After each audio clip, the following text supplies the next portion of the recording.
process began early this morning when the Canadian Hope was put in place. Every second of race day is planned. As fans pour in, the tension builds. The Molson Indy Vancouver is the biggest event in British Columbia and one of the biggest in Canada. They all know the season changes here. For each, the final push starts now, today, and in the next 8 weeks, careers and championships will be determined. And the first sign of change is the first two positions in the starting field. These Canadian fans sitting here know this could be a very big day for Canada. And what a wild track for a driver's future potentially to be determined. Vancouver has a history of unpredictable results. One thing's for sure, though, if Canadians end up on the podium, these fans will blow the lid off this place. Who do you think's going to win, guys?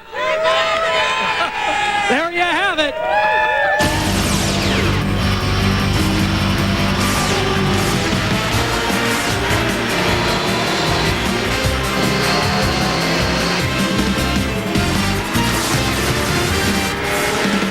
ESPN Speed World is ready for the Cars FedEx Championship Series.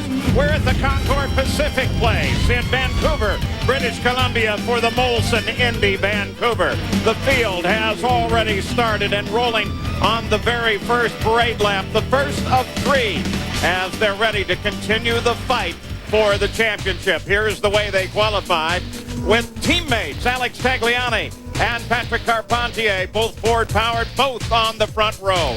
Gilles de Ferran, one of the points contenders, starts in row two. In fact, the points contenders end up in fifth, fourth, and third position. Any one of those guys could walk away as the championship leader at the end of the race today. Mid-pack action, look for Michael Andretti. He's never started farther back than 10th until today. And at the very back, Dario Franchitti. He owns the track record. He's won here before. He's starting 19th. And speaking of records, the race record held by Michael Andretti from 11 years ago. This 1.781 mile temporary road course, 100 laps, 178 miles. Let's go to Gary Terrell. Paul, a year ago, for the first time in the history of this event, a Canadian driver, Paul Tracy, was the winner. This year it gets better for these great Canadian fans because it's an all-Canadian front row. The Players Forsyth team is on top. Tagliani on the pole, Carpentier, his teammate next to him. And if anybody's going to get by this resurgent team that's been on the podium in 4 of the last 5 events, they've got to beat the guys in blue. Big challenge for the field. Let's go to Jan Deacons. And Gary, the last stop for CART in Canada, the front row was dominated by Team Penske. Now that race in Toronto didn't work out so well for the team. Neither of those two cars finished. Now today, they start 3rd and 5th, which may not be too bad considering I think today's race may come down to pit strategy. If you watch to see what the leaders do first, it helps in making that critical decision as to when to hit pit road. Paul? And speaking of the defending champion, Paul Tracy, he got a little trouble during the morning warm-up, hooked the barrier, and it caused some problems. At the end of the back straightaway, braking from 190 miles an hour down to 80, hooked the left front wheel into the tire barrier. Watch the wheel come back towards his head into the cockpit. Car snaps around. He had sprained fingers on his left hand, shifting hand, the critical one, the right hand, but still a lot of discomfort. This is a bumpy track and very, very busy. Being as it is on city streets, camber, sloping down from the center of the track in many places, but then in others they have to pass over it. You can see the manholes and street covers are all sealed, but even that creates its own challenge for the shock absorbers and the springs on these cars. After this morning's warm-up, I look for the little things, the driver's demeanor when he gets out of the car. Tagliani, Carpentier, well, this is their best road street course starting ever. Man, and those guys look confident, so does Gilles de Ferran. He got out of the car, gave me sort of one of those knowing winks, a little smile. He's very happy with this car. And then, of course, there's the Patrick cars. They've been quick all weekend, had a little problem in qualifying. Watch them as well. Now, one of the problems here is that the field really can't form up until they actually come onto the pit straight. It's pretty much single file until then. And so right after they pass through this next corner, we should see them come into rows of 2. They're hoping for getting 2 or 3 rows off. Very, very pretty as they come off the corner now. Here's the green flag. And Team Players goes into the corner. Boy, maneuvering everywhere. And Junqueira gets it sideways. He's the only one involved, but he's over by the left-hand side of the course. No, he's not the only one. Castroneves is in trouble too. Our points leader off as well. You can see flat spotted that left front tire backing up from the barrier there. You can see it clearly on the top. Local yellow flags covering both situations. There was contact between one of the Team Green cars and Junqueira. You see DeFerrin looking down the inside of Carpentier there. Carpentier told me before the start of this race, all he was looking for was to slot in behind his teammate. So there are a lot of fast guys behind me that will be pushing very hard. Wood won't fight this out until the last pit stop, but there's your points leader. Tagliani, Carpentier, and then DeFerrin. They've gone to a full course caution. Pace car will come out. Field will line up again. Here is the situation down in turn 1. You can see there the contact. Junqueira just came sweeping way across, and it looks like he may have tapped Tracy in doing so. Yep. And now we'll see what happened to Cash Nevis. Watch the car there on the right. Junqueira goes by the left. Green flag. Junqueira moves over to the right. Cash Nevis down the inside. Contact with Kenny Breck there as Tracy and Junqueira get together. Junqueira stalls the engine. He's stopped, as well as Castor Nevis. They're looking at it a different way. There is Castor Nevis getting pushed aside by Kenny Breck, and he stopped over, barely touching the barrier, kept the power going, but nevertheless, with the combination of incidents, full course caution. Watch right out. there. The two championship contenders going down the high side. Tracy getting together there. You can see him there pushing off the outside, still fighting for position, wheel to wheel, heading down into turn number 2. Two cars that have made it into the pits and out, Shinji Nakano and Alex Zanardi. Take the opportunity of the early full course caution. Bruno Junqueira comes in. They'll check for damage. Doesn't look like there is any, so best guess is they'll just top this one up with fuel, though they are going to change the right front.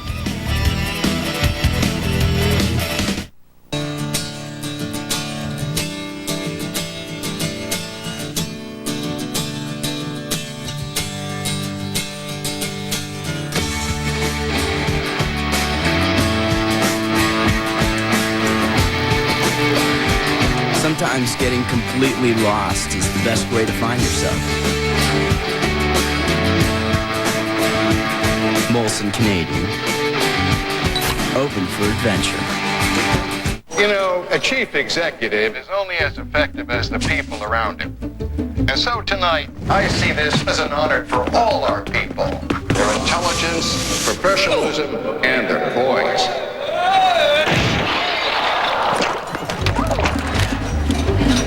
Want to stop rushing to make shipping cutoffs? Did I make it? Yeah, you got later pickups now. Introducing FedEx Extra Hour service. Ship up to 3 hours later and still get it there overnight. You got a shrimp thing happening in your pocket. You could say racing is our life, but when you really get down to it, safety is our life. Literally, one of the more important pieces of safety equipment is the tires. So it's really important to take great care of your tires. To inflate and rotate to keep them performing safely. That's why Firestone put together a free brochure on proper tire maintenance. Because safety is always the most important thing. No matter what you're driving.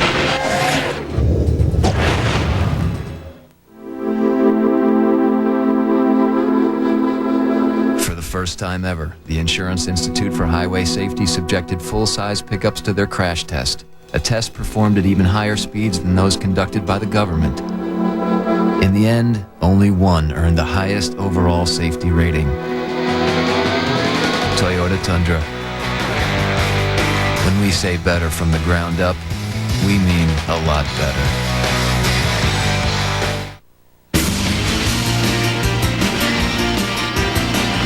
Today's coverage on ESPN Speed World of the Molson Indy Vancouver is brought to you by Molson Canadian.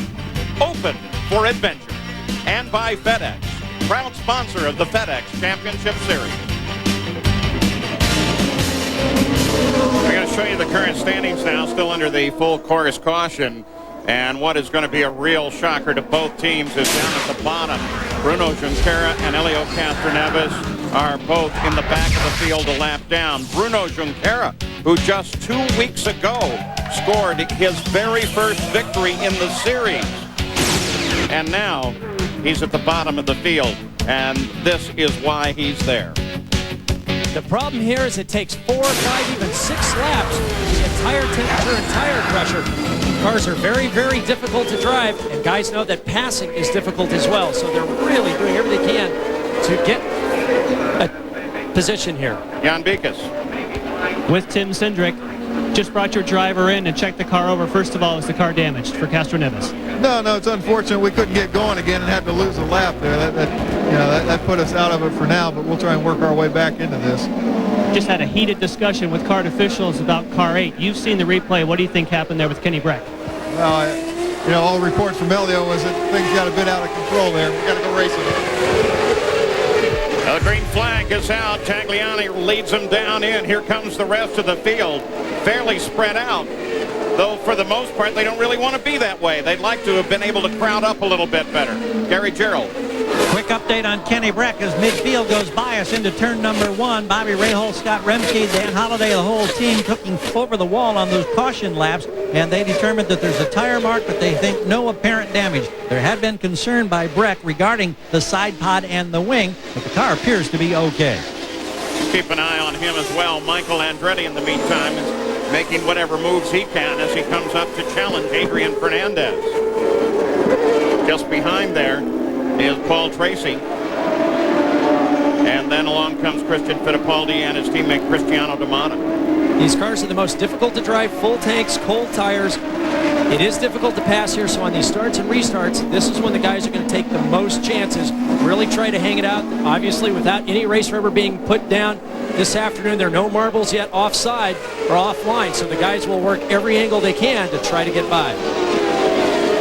There's DeFerrin currently running third with Roberto Moreno right behind him. Now, at the beginning, we talked about careers and where some of these drivers are going for next year as we are now full swing into the game of musical chairs that they play and switching teams and owners throughout the year. Roberto Moreno is right now listed as one of those who has not yet signed for next year. So it's very important to him to turn in a good performance today. But that's true of about 7, 8 guys in the field. Absolutely. Look at the top 6. Tagliani, Carpente, they'll be back next year, as well as DeFerrin. Moreno, you said his future's up in the air. It is. Breck, we know, is going to Ganassi. Papis, well, he's another guy with a big question mark as far as what his future might hold.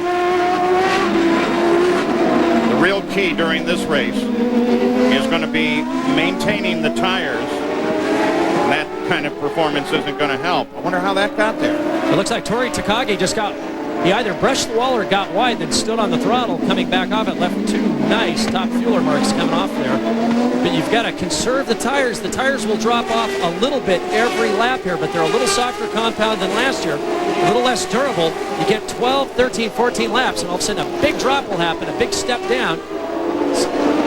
He just gets pushed wide by Dario there coming off the corner. Dario pushes his way through. Oh, and then he stands on it to line him back up. So we'll keep the 5 car on the watch list as well to make sure he suffered no damage, though it didn't appear that he did in that conflict with Franchitti. So they're already starting to lean back, save a little bit of fuel here, figure out how that strategy will play out. Should be a 2-stop race if it stays green. Trying to save tires, save fuel on every stint. But still drive as hard as you possibly can. That's the trick. Some are better at it than others. And even within teammates, Paul, talking to Tag and Carpentier, Tag said with laps his car goes to understeer. The car won't turn in, won't transition quite as quickly as it will on newer tires. This driver, Carpentier, says that his car goes loose. The back end starts to swap ends after 12, 13, 14 laps. So even within teams, the way the tires affect the chassis, very, very different depending on those chassis setups and the driving style. Watching the 7 car of Max Papis, the teammate to Kenny Breck, who until the race at Road America was the series points leader, now given over to Elio Castroneves. So he's struggling to come back through the field right now after his misfortune on the first lap. Ready behind you. No pressure right now. Mark Johnson, speaking of Max Papis, Mark Johnson, longtime team manager over at Cal Wells BPI Racing, now overseeing the direction of Max Papis and other operations at Team Rahal. Right now, the current rumor is that Jimmy Vasser has signed with Bobby Rahal for next year. That's not confirmed. It's certainly a strong rumor. We've seen lots of drivers, team owners going in between the various motorhomes all weekend long. Parker, we can add that just before this field was flagged off today, we asked one of the key players in that whole Vassar scenario about Jimmy's future, and he, with a smile and a wink, he said, "Don't name any names, but why don't you go talk to Mr. Rahal?" And see, I was told to go talk to Mr. Patrick, so I think the deal's been done. They're just waiting for the time to announce what the results of those negotiations are. As you say, it's been a lot of fun. You almost wanted to sell a special ticket to the hospitality and the team coach area here, because watching people run in and out of different locations, in and out of the motorhome, making their deals, lawyer is over scribbling on contracts. It was quite a thing to watch. Tagliani, Carpentier, that's the way they qualified. The first and second position, DeFerrin is up in third, followed by Moreno. Here's that incident on the first lap. Started when Junqueira got in trouble. And it also put Helio Castroneves off toward the weeds. This is my final plea. I am a gecko. Not to be confused with Geico, which could save you hundreds on car insurance. So stop calling me. Geico. A 15-minute call could save you 15% or more on car insurance. So you want to change your name? People confusing you with Geico, calling you at all hours? What name would you like? Komodo Dragon, please. Geico. A 15-minute call could save you 15% or more on car insurance. Zuppa de Pesce Italiano, Polo Fantasia, Agnello Cassandra, Villaggio Ristorante. Proud to serve the finest in Italian cuisine, along with delicious brick oven pizza. Villaggio Ristorante, where your host Joe, Frank, and Carmine would like to say thank you to their wonderful clientele. Villaggio Ristorante, open 7 days a week, 229 Wolf's Lane in Pelham, 738-4700. Debt.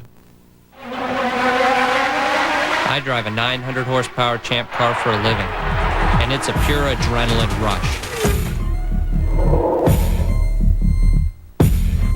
Safety. So whether you drive one of these or one of these, safety is my #1 concern. There's a booklet full of valuable information. It's free. All you have to do is ask for it. Knowing that you and your family are safe is the greatest adrenaline rush in the world. But baseball is marking time. This field, this game, it's part of our past, Ray. It reminds us of all that once was good and could be again. Oh, people will come, Ray. People will most definitely come. Baseball Today, Sundays at noon on ESPN2. There's a Canadian CF-18 Hornet. They're part of the flyby just before the start of this event. Coming up next on ESPN2 is day 3 of the NHRA's Mac Tools U.S. Nationals. Whit Bazemore is making headlines with a national speed record of 325 miles an hour in funny car. Don't forget tomorrow, ESPN2 and ESPN will have 5 hours of coverage of the final elimination. Well, right now the focus is on the Card FedEx Championship Series. Nothing has changed at the top of the order since we left you. It's still Tagliani, Carpentier, Gil DeFerrin, and Roberto Moreno. Trying to work his way back is Helio Castroneves, but with the problem of having to come from a one-lap deficit now. And that's affected, as we watch Moreno working on DeFerrin, that's affected, obviously, his position in the championship. Very much so. He's now turning some of the quickest race laps in traffic. He's using the overtake button. Nothing faster or meaner than a mad Brazilian, and he is furious with what happened in those opening laps. So now he is trying to charge back through the field, but trying to get that lap back, that'll take a bit of Penske strategic magic. The best news, of course, is that both he and Kenny Brack, and for that matter Bruno Junqueira, who are all in one way or another involved in that, they have no report of any severe damage to any of those cars. They should be able to continue on. You might think that Helio Castroneves has his work cut out for him. He certainly does, but least we forget, we have seen some fairly spectacular runs, Michael Andretti and Dario Franchitti among them, that this very year have come from all the way in the back to win a race. Just when the series is the most competitive it has ever been, we've had 19 different drivers on the podium so far this year. That compares to only 9 drivers throughout the entire series in 1991. Guys are still able, through great strategy and fantastic drives, to come back up through the field. We've seen passing in places we didn't think people could pass in the past, and now they're doing it with regularity. Paul Tracy, currently 9. Michael Andretti, his technical teammate. That's such an unusual term. But the car comes out of the same stable, the Team Green stable. They say once they're at the track and all the information exists, that then they race their own. You can see now what's become sort of the traditional livery of Paul Tracy's car, the black mark on the nose, although the team didn't paint it preemptively this weekend. That happened, of course, at that opening contact with Bruno Junqueira. Michael Andretti working hard on Fernandez now. Papis is just ahead of Fernandez.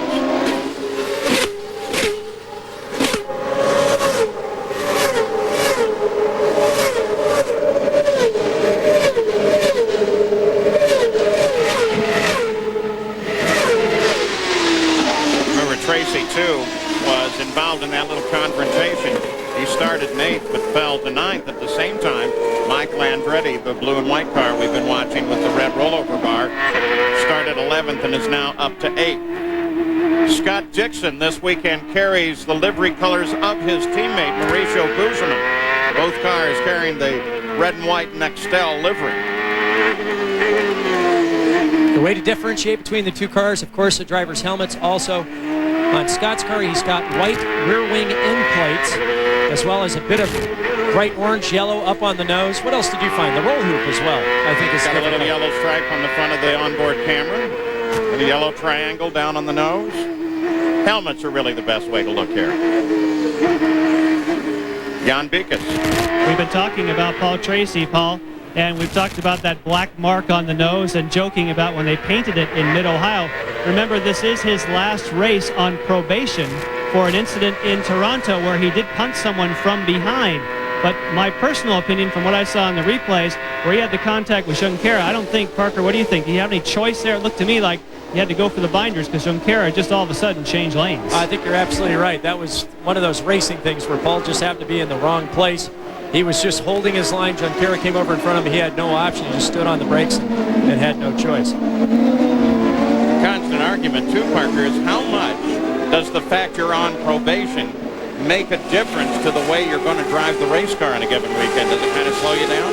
Well, in years past, we've seen it's actually been a good luck charm for a lot of drivers. Watch Junqueira here now move over in front of Tracy here as he's holding his line. Tracy was just maintaining his position on the racetrack. Junqueira decided to switch positions. Paul obviously hard on the brakes, offline, trying to maintain directional control. Really, it was one of those things Paul had no option. We saw that yesterday at the beginning of the Barber Dodge race as well, with a couple of drivers moving from side to side and collecting other drivers. So it's something you really don't want to do in close, tight quarters, especially with these cars with such limited rearward visibility. Paul Tracy, an innocent victim in that one. Yeah, Junqueira just kind of backed over Tracy's nose with both the fronts and the rears. We're watching Alex Tagliani now with 17 laps of the 100 complete. Tagliani, the pole sitter, has led right from the green flag, followed by his teammate. There he comes, Patrick Carpentier. And then this nice little battle as Roberto Moreno continues to work on Gilles de Ferran. So there are your top 5, Ford, Honda, Toyota, Ford at Vancouver in the Molson Indy Vancouver. We'll be back.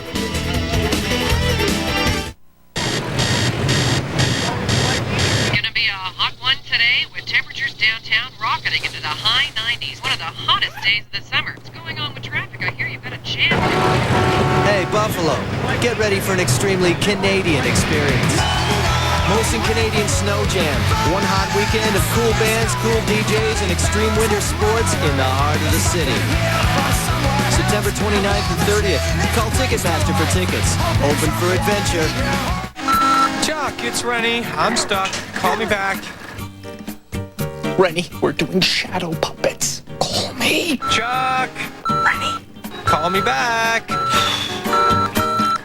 You just left me a message. I'm not gonna touch my phone. Call me. Tired of phone tag? Get Nextel Direct Connect, the digital two-way radio feature that lets you get right through. So instead of reaching Chuck's voicemail, you can actually reach Chuck. Honey, if you're watching this, I've gotten a Suzuki King Quad during Quad Fair, and I won't be back for a while. Don't worry about me. I'll be fine. The deal was too good to pass up. I had my choice of a free Warner Super Winch or $300 of free accessories. They also offered low monthly payments or low APRs. How could I say no? I'll miss you. Could you feed the dog? Stop by your local Suzuki dealer today for great quad fare deals. What's up, son? Dad, it's my power steering. It's leaking. Before you go through a lot of time, expense, and money, why don't you try this? Right, Dad. A bottle of this is going to fix my power steering? Worked on your mother's car, saved me a lot of time and money. Oh, yeah, I forgot about Mom's car. This stuff will work great. Thanks, Dad. Lucas Power Steering Stop Leak. It's great stuff.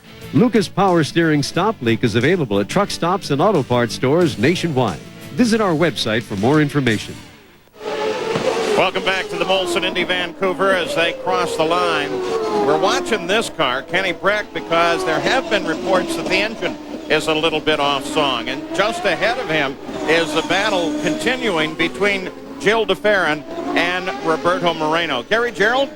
Well, we posed the question to Scott Remke and Bobby Rahal. Rahal gave us a very puzzled look and said, no problem we're aware of. We backed away, and a moment later, Bobby caught my eye. I went back up there, and he said, we just turned our fastest lap of the race. I don't think there's any problem. Well, with the exception that occasionally an engine that is getting looser and looser is often a little faster. Just we look down. It blows up. I didn't want to say it. I know. There's a look down from the Honda Helicam. And you're watching Gil DeFerrin with Roberto Moreno working him. The battle is for third place. Keeping an eye on Roberto Moreno is Jan Bikas. Yes, and I've been watching his fuel consumption, and Roberto is one of those guys that's very good at it. In fact, I don't believe we will see him on pit road until lap 40. So, as Parker knows, if you can't pass somebody, if you make a few attempts, your next alternative is save some fuel so you can pit later and then pick up the position on the racetrack. Well, and you're talking, they're a team that has been very good at playing the strategy. Jim McGee, there's Pat Patrick on the left, and Jim McGee, the team manager, on the right. Those guys know how to gamble. They know how to play that game. And when they're running against you, they'll pull out every stop they can. And Jan's absolutely right, because we had seen Moreno right up on the gearbox of DeFerrin. In fact, it was at the point where I thought Moreno had a much better car than DeFerrin, but obviously couldn't figure out a way to get past.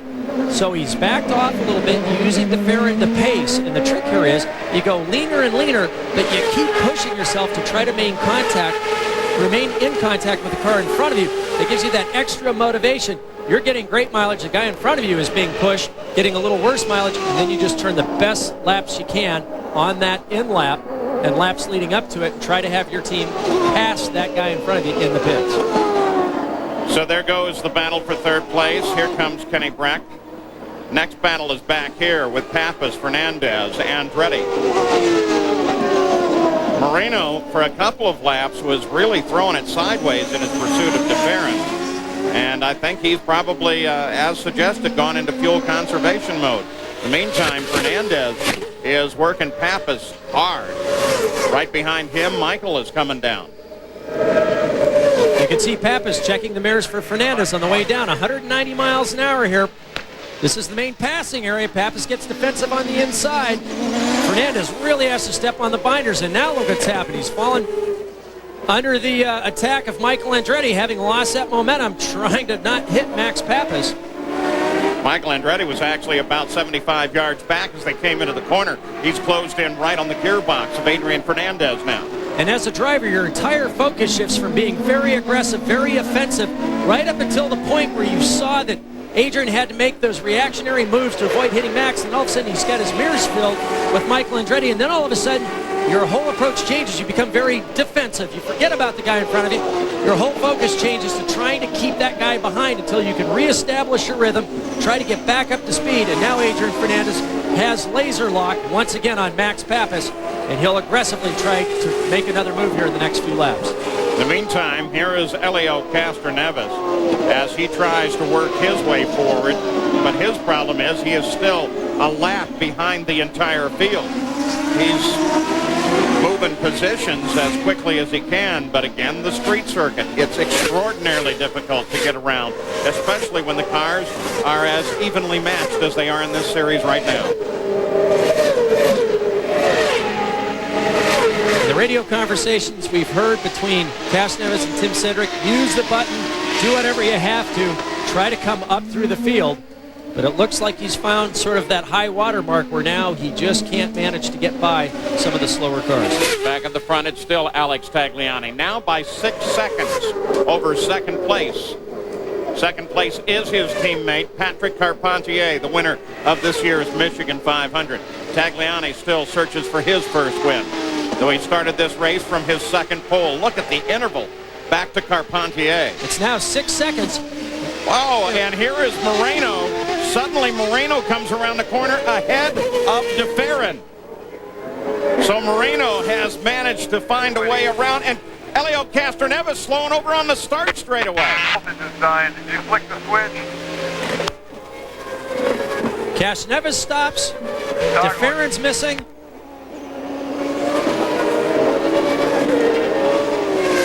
Yellow flag flies in this area only. That's not a full course yellow. This track is brutal on engines and gearboxes. It's very rough in some places, 24 shifts a lap. Whatever it is, Castroneves is trying to work with it. Electrical, Rick. Tell him it's electrical. He just needs to push. Shut up. Tim Cindric talking to the driver. Roger Penske keeping track of Jill DeFerrin. So as Jill DeFerrin was passed by Roberto Moreno, almost immediately Elio Castroneves found himself in trouble. They're trying to tell the officials that it's an electrical problem. He needs a push. Full course caution now, and the pits are open. Lap 25. And they're within the pit window to still make it in 2 stops. Everyone will be coming in. So while Elio Castroneves sits alone on the pit straight, almost all of the teams have already put equipment over the wall. And here comes the leader of the race, Alex Tagliani. Long run down to his pits. They're almost at the other end. So the leader is in, and his teammate should be coming as well. Let's go to Gary Gerald. Watching along with the crew now, the blue and white player's car comes into the pits. He's in pit number 2. Kenny Breck will be in front of him. That's the only man. Right behind him, Carpentier comes in. Service appears to be routine. Fueling is nearly complete. Now here comes Breck. Slight hesitation in a 12.5-second stop. Carpentier rolls. He's looking good. And we wait to see who's next in line. It's going to be very close between DeFerrin and Moreno. Wheel to wheel into the corner. Jan? And I can tell you that Moreno came down here. His service was 12.6 seconds. Now they work on Jimmy Vasser. A much quicker stop for Jimmy Vasser, but of course he has a lot more ground to make up. And you saw as they came out side by side, DeFerrin was able to hold off Moreno. That's the big change during the pit stops. Tagliani and Carpentier came out in the same order they went in. And you see that Kenny Breck is back out, so now whatever may have been his problem, they will be able to identify, hopefully. The problem still unidentified is that of Elio Castroneves. And Brian Herta now right behind the pace car among the group that did not stop at the 25th lap when the full course caution came out for Elio Castroneves. Take it back and show you that last stop. Here's Rico Null, crew chief there for Kenny Breck as they made the stop.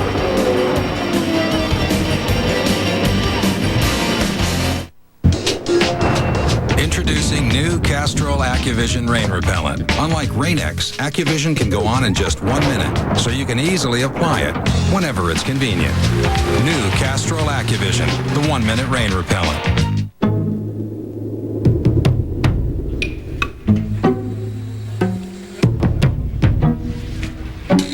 Will we win? Hopefully. Will we lose? Maybe. Will we learn? Definitely. Now this is the fear snake, the most venomous snake in the world. One bite from him and it's all over. Yo! Ah! No worries, mate. Luckily, we've had the anti-venom sent from America via FedEx. In my line of work, if you're not absolutely sure, you're absolutely dead. Oh, crikey. It appears we've used a different courier who hasn't arrived yet. It's okay because... Shipping down under? This is a job for FedEx. 160 miles an hour, your heart rate triples. At 200 miles an hour, your muscles strain and distend. At 230 miles an hour, it's not uncommon for headaches to begin.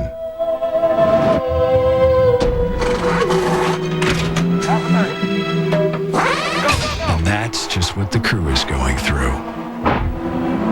Hey, you're clear, you're clear. Introducing new Castrol AccuVision rain repellent. Unlike Rain-X, AccuVision can go on in just 1 minute, so you can easily apply it whenever it's convenient. New Castrol AccuVision, the 1-minute rain repellent.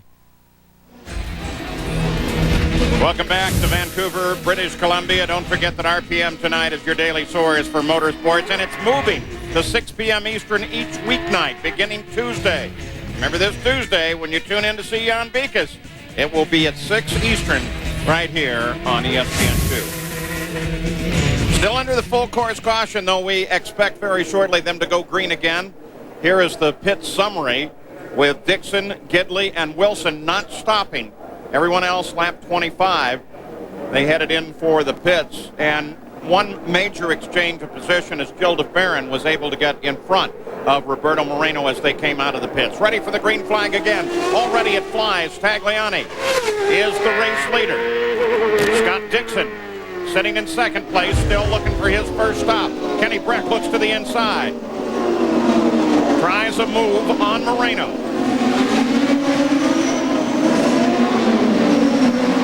And the three cars that didn't stop, Dixon, Gidley, and Wilson, will be in within 8 to 10 laps. So it's a big gamble, hoping for another yellow for a small improvement in track position.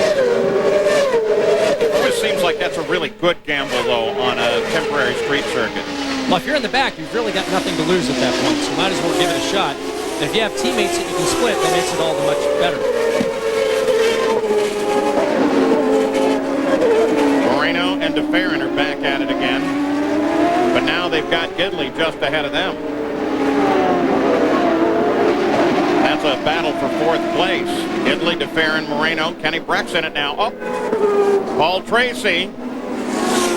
Look at the right rear. And this may involve contact with another car. Observers are saying he possibly got involved with Cristiano D'Amata. You see Paul here, out to the right side of your screen. Oh, yeah, that piece without right question. there. Made contact with the front of D'Amata's car, cut his right rear tire, got down to the next corner, down into turn 7. The back of you. Is your engine stopped? I'm dead. And there's Paul Tracy sitting on the circuit. You can see the right rear is nearly flat. And that was what he got in contact with Cristiano D'Amata with. Now we'll try to pick up. There goes D'Amata. We'll try and follow him for you. Our support here comes from Molstar, who gives us the television coverage.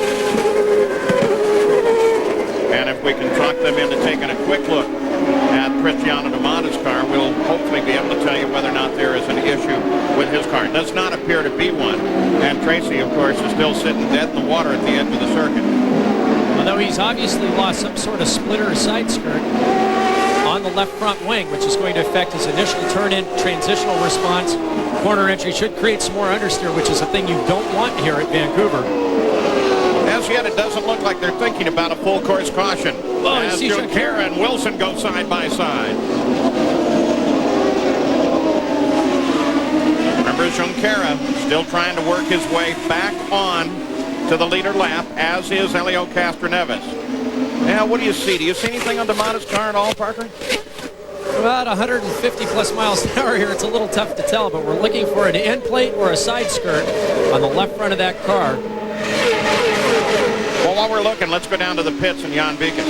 Well, that mystery problem for Castroneves, I checked with Tim Cunningham of Honda, and he said they do not think he had an electrical problem because he recycled the ignition. It still wouldn't fire up. Then they pushed it, and it did fire up. And they feel that maybe with the contact he had with Kenny Breck, somehow that's loosened the battery. That's the only thing they can think of as to why mysteriously Castroneves came to a halt. Oh, that would be weird. That would be really weird. Yeah, those are all, aircraft grade Loctite connections. DeFerrin currently fourth place. He's been in a running contest with Roberto Moreno throughout the day. They pitted together, and he was able to get around Moreno as he came out. Moreno got around him on the track. So right now it's DeFerrin in fourth, and fifth is Roberto Moreno. And speaking of Roberto Moreno, an interesting situation developed during his pit stop. They were doing the routine refueling, and then now watch this, because he starts to leave before they're done. Car drops.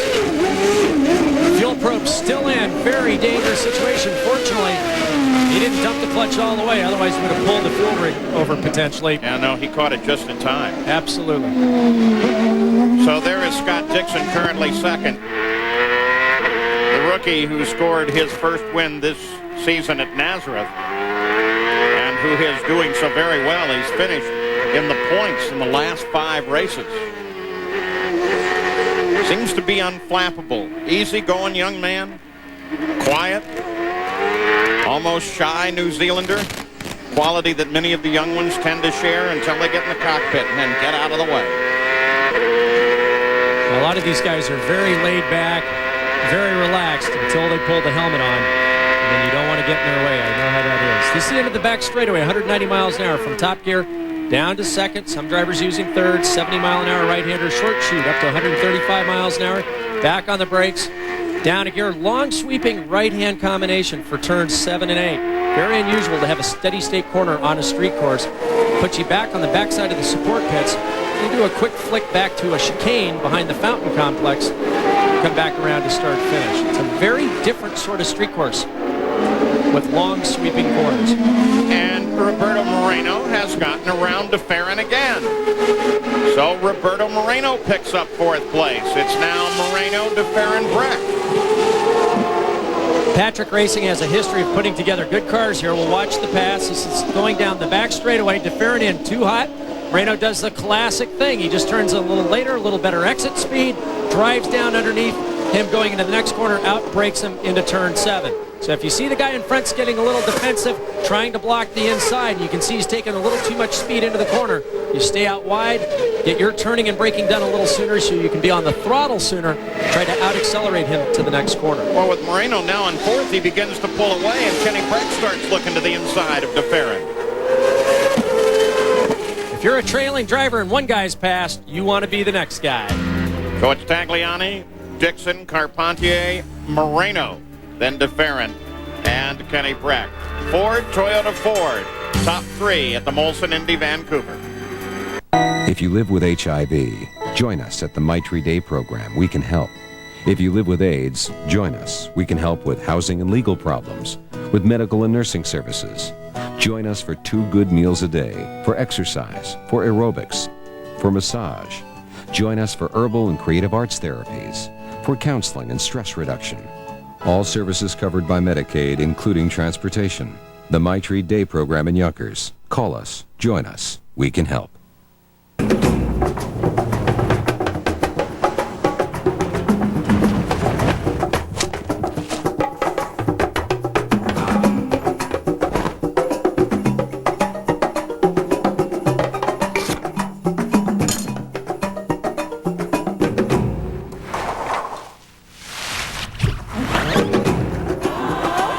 Imagine a world without flats. Slime your tires. Provolone or mozzarella? Provolone. Capicola or mortadella? Mortadella. Managing your fantasy football team from ESPN.com is no different than putting together a sandwich. Everything's got to work together. It's the sum of the parts. And with features like these, you can run your team just like the big shots. Very sophisticated. It's ESPN Fantasy Football 2001. The classiest fantasy football on the internet. It's primo. When it comes to baseball rivalries, there are none bigger than the Red Sox and the Yankees. Tune in to ESPN for Sunday Night Baseball presented by Nextel. Tonight at 8 as the first-place Yankees visit the slumping Boston Red Sox. For more, log on to ESPN.com. Remember, in the first exchange of pit stops, Dixon, Gidley, Wilson all did not stop. Wilson is being covered by a standing yellow where he ran off course. They're going to try to get him back into the fight. And for Gidley, they are now suggesting that he should be in very shortly. Wow, that was an out-of-body experience. I enjoyed it. But look at Moreno. He just turned the race's fastest lap. He's all over the back of Carpentier. Patrick has said all weekend long after 5-6 laps his car would go to oversteer. They made some changes between warm-up and the race. He's now complaining over the radio that he has a big understeer, which means he's really got to slow down, spend a lot of time turning the corner into the corner. He can't get on the throttle that soon. Moreno's flying, and look at Moreno. Fastest and fourth quickest. Only Tag is quicker. Tag now 2 seconds out in front of Dixon. But look at Moreno. He's one of those guys on the bubble looking for a ride next year, possibly, putting in a heck of a performance so far today. Well, you've said that could be a tremendous incentive, and there's evidence of it. I'd say eating and keeping the lights on is a tremendous motivator for a lot of drivers. So Tagliani followed by Dixon, who we expect in shortly. We also expected Gidley in at the conclusion of the last lap, but he's not elected to do so. Working the 40th lap of 100, and what they all hope will be just a two-stop race. And now the Target Chip Ganassi team begins to come over the wall, and they're ready for Memo Gidley. Also some indication that Scott Dixon will be into the Pac West pits at the conclusion of this lap. So that will bring Carpentier back to second, Moreno to third, as Dixon vacates second place, and Gidley will be vacating seventh.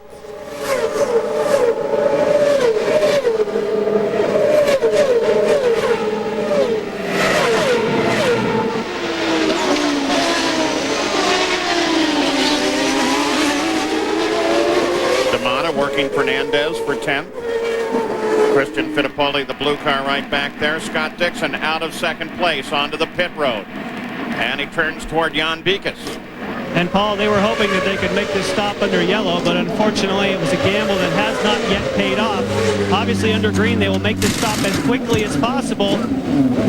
This also might work if you can make it a one-stop race, but at this juncture, a 100-lap race, I don't think that's going to happen. Waiting for the fuel. Nice quick stop, about 11 seconds, but again, he was hoping for yellow. At the same time, Memo Gidley getting service a little bit farther down pit road. Yeah, but look, they're also laid out, Jan, for Bruno Junqueira. Clear, it's clear. Watch your speed all the way out, speed all the way out. So as Gidley rolls out with a 12-second pit stop, Bruno Junqueira's team also comes over the wall. Now remember, Junqueira, involved in the first lap situation, is running one lap behind the lead. So they're going to bring him here on the 41st lap, bring him in, refuel him. Tagliani coming through traffic, lapping Brian Herta. Brian nicely moved out of the way. Oh! Takagi and Dixon. He stalled it just on his out lap. Fresh tires, full fuel. He might. And look at this, Zanardi is in trouble too. Now, will this bring out the full course caution? You'd think so. Here comes Bruno into the pits. And you talked about the fact that the crew had laid out. We know about 11 seconds is the mark to beat. Right now. And now he gets a full course caution out of this. Wait for the fuel. Every rev that Toyota has. A little bit slower, but a nice burnout for Junqueira. So the full course caution comes out. It will be only a slight advantage for Junqueira.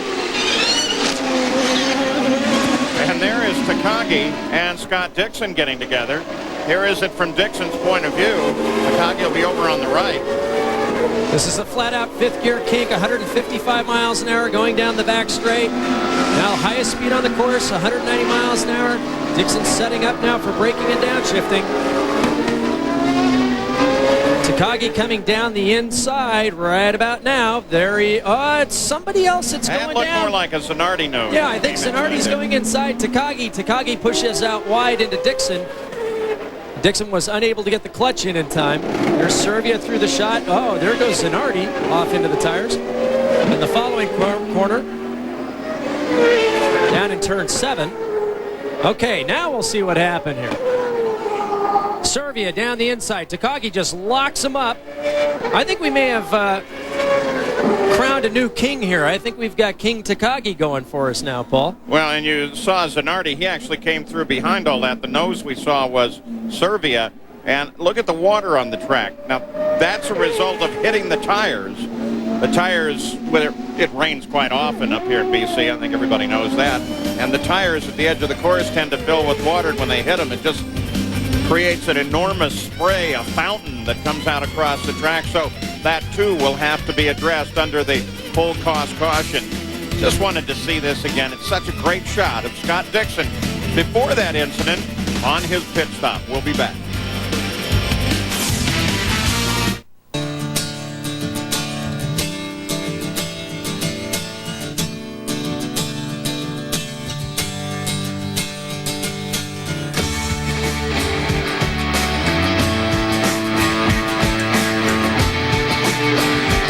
Sometimes getting completely lost is the best way to find yourself. Molson Canadian. Open for adventure. He just doesn't listen. Communication is so important. On the Toyota-powered Newman Haas racing team, everyone has a radio. They even mount transmitters on the wheel rims to monitor tire pressure in real time. He's sleeping with his secretary. Mm-hmm.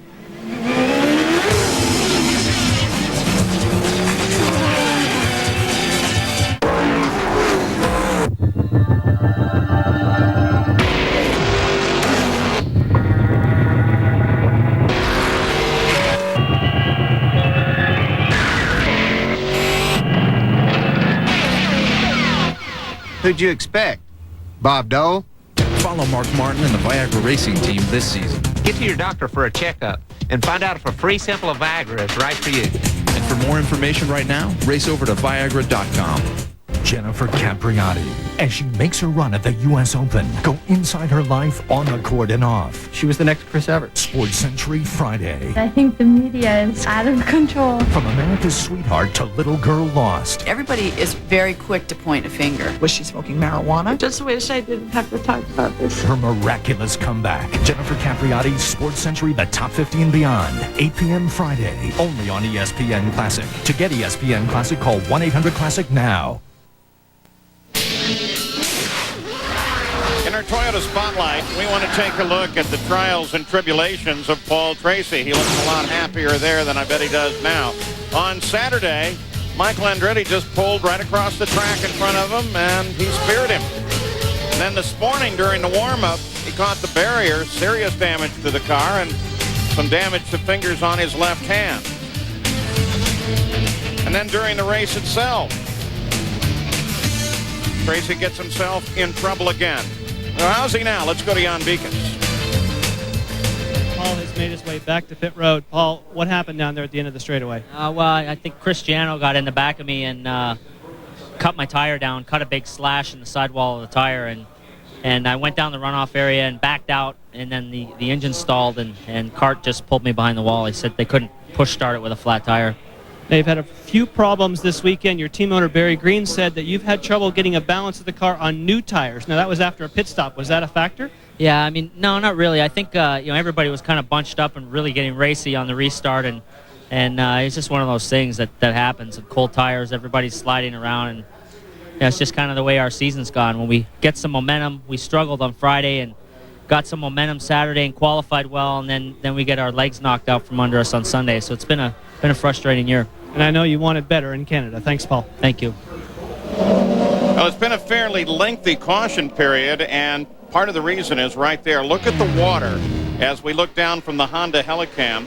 They've been trying to blow it off the track, but in doing so, they've managed mostly to blow it up against the wall, and then it surged back. So they've put a lot of oil dry down, trying to keep the water off of the racetrack. Many of those back in the lineup, that group actually you're looking at there, all came into the pits as they indicated one more lap to go. So we expect the green flag to come out for Alex Tagliani as the leader of the race, followed by Carpentier. We will start in field position 1. Tagliani, Carpentier, Moreno, DeFerrin, Breck, Papis, and Michael Andretti. Tag's been able to pull out 6-second leads on every restart. Here he goes again. He slows it down, then all of a sudden he jumps on it. Begins now to pull away. 3. Now that's Tora Takagi that's actually second in the lineup. there's been some concern within the players' team about his positioning and whether or not Patrick Carpentier will be able to get around him. Well, I'd be concerned, too. For tag, it's exactly what you want. Someone in between you and the second-place person, even if it is your teammate. Roberto Moreno behind Carpentier, very, very fast. Carpentier's got to figure out a way to get around Takagi and put some space between himself and the rest of the field. Well, he can, but look at Takagi. He's holding that position steadily coming down that back straightaway. DeFerrin is back to working on Roberto Moreno. Ongoing battle for third place here. Kenny Breck comes out wide, looks at DeFerrin. DeFerrin tries the inside of Moreno. It doesn't work for him. Leaders come off the corner. DeFerrin and Kenny Breck touch. They go side by side. Kenny Breck's made wheel-to-wheel contact with Cash Neves. Now his teammate DeFerrin. Again, the coverage coming to us through the courtesy of Molstar here today. The host broadcasters here in Vancouver, as they are in Toronto. DeFerrin not taking advantage of in that contact, was able to maintain his position over Kenny Breck. But this is the time to note, the guys know they have to push very hard. If they don't get a pass done here, they'll have to wait until a number of laps through the fuel run. The tires wear a little bit to see if the balance of the car in front of them starts to go off so they can take advantage, or they wait until that final round of pit stops. Treading pretty lightly on that margin between what may be a timed race. The time race distance 2 hours 10 minutes. Here it is again with DeFerrin and Kenny Breck. Yeah, there's some contact there. New paint on the side of DeFerrin's car. Kenny a little slow coming off the corner. DeFerrin getting a better exit, trying to take advantage of the situation to slip inside him, and he does. We're at the 53rd lap of the 100-lap race. Alex Zanardi out of the race now with Jan Beekes. And we'll find out what happened. It was at the end of the back straightaway. What happened, Alex? No, it was actually turn 6. I just went to downshift from 4th to 2nd. Got 3rd. I couldn't get into 2nd, and basically when he finally went, I locked the rear wheels, correct the steering to regain control of the car, and ran out of room. I want to talk about your future. Have you decided what you want to do as far as driving in kart?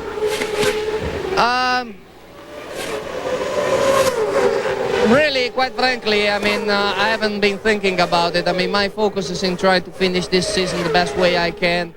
I'm not yet inclined to put everything behind me.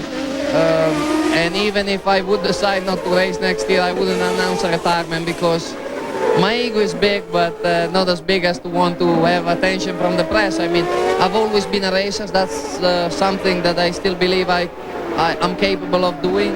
And I would like to enjoy it more than what I'm doing at the moment, because, you know, it's nobody's fault, but right now the situation is such that it's not very enjoyable. I know it takes a leader and it takes a guy in the last place, but certainly at my age, related to my experience in my career, I'm not enjoying the way the things are going right now. Thank you, Alex. And for Alex Zanardi, it's his 7th DNF of the year. That's the most of all drivers for DNFs. Now, Tora Takagi, as you have seen, is trying to get around the leader, Alex Tagliani. Now, remember, Tora Takagi is 1, running in 19th place, and 2, is still on probation. This is his last race on probation. Nevertheless, he's up trying to get the lap back from Alex Tagliani. If he can get around him, another full course caution, that works pretty well for him, so it's an important thing to do.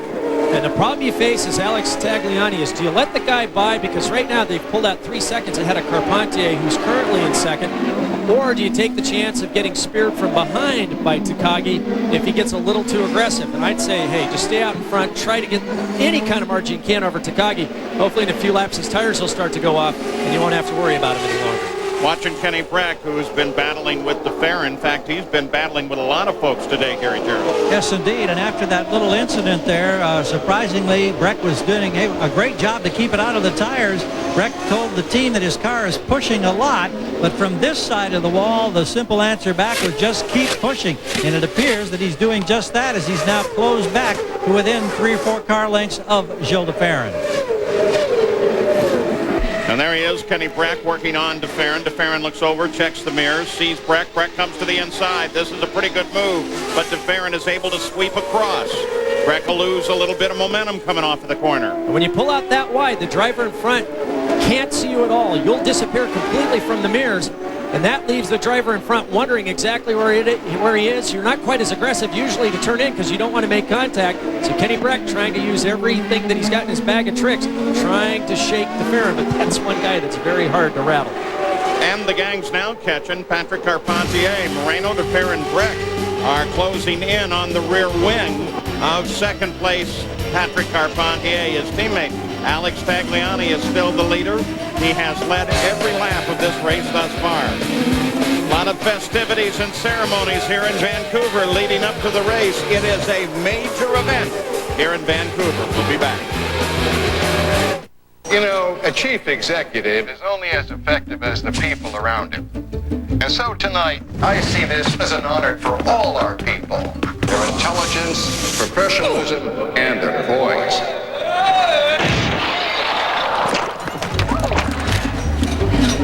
Want to stop rushing to make shipping cutoffs? Did I make it? Yeah, you got later pickups now. Introducing FedEx Extra Hour service. Ship up to 3 hours later and still get it there overnight. You got a shrimp thing happening in your pocket.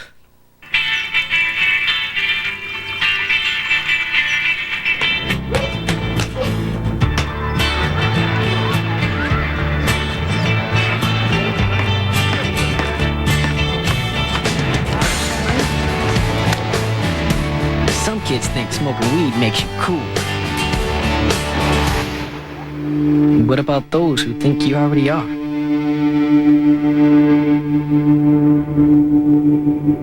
Honey, if you're watching this, I've gotten a Suzuki King Quad during Quad Fair and I won't be back for a while.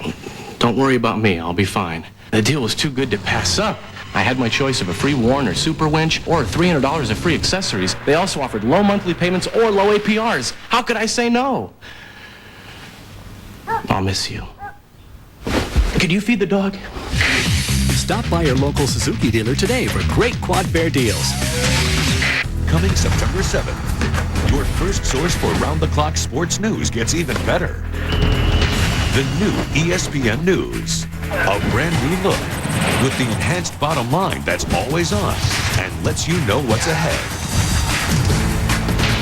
Constant score updates and live in-game stats, highlights, news conferences, analysis, and more. The new ESPN News, coming September 7th. Do not forget, coming up next on ESPN2, Day 3 of the NHRA's MAC Tools U.S. Nationals. They continue to qualify. Shirley Muldowney is right now in the field. Big Daddy Don Garlitz is still looking for that 300-mile-an-hour pass and still trying to qualify. And then don't forget that tomorrow ESPN2 and ESPN will have 5 hours of coverage of the final eliminations beginning at 11. Well, back here at the Molson Indy Vancouver, Alex Tagliani is still the leader. Nothing has changed since we last left you. There are 17 cars still on the leader lap. 4.1. Tagliani has led all of the way. Franchitti with a fairly substantive move forward, 8 positions, but since he started back in 18th, he still has a way to go if he wants to challenge for the lead. Still, at least he is finally into the points.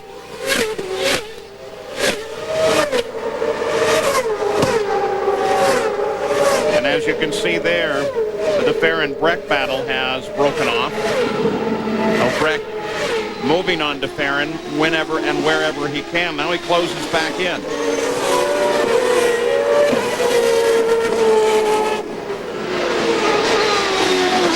There's Max Papis with Michael Andretti working on him.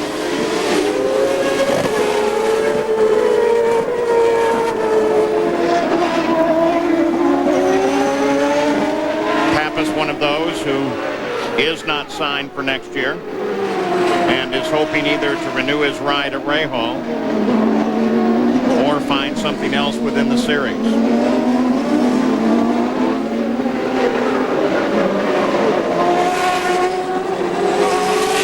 About 5 or so laps until the last pit stop will occur.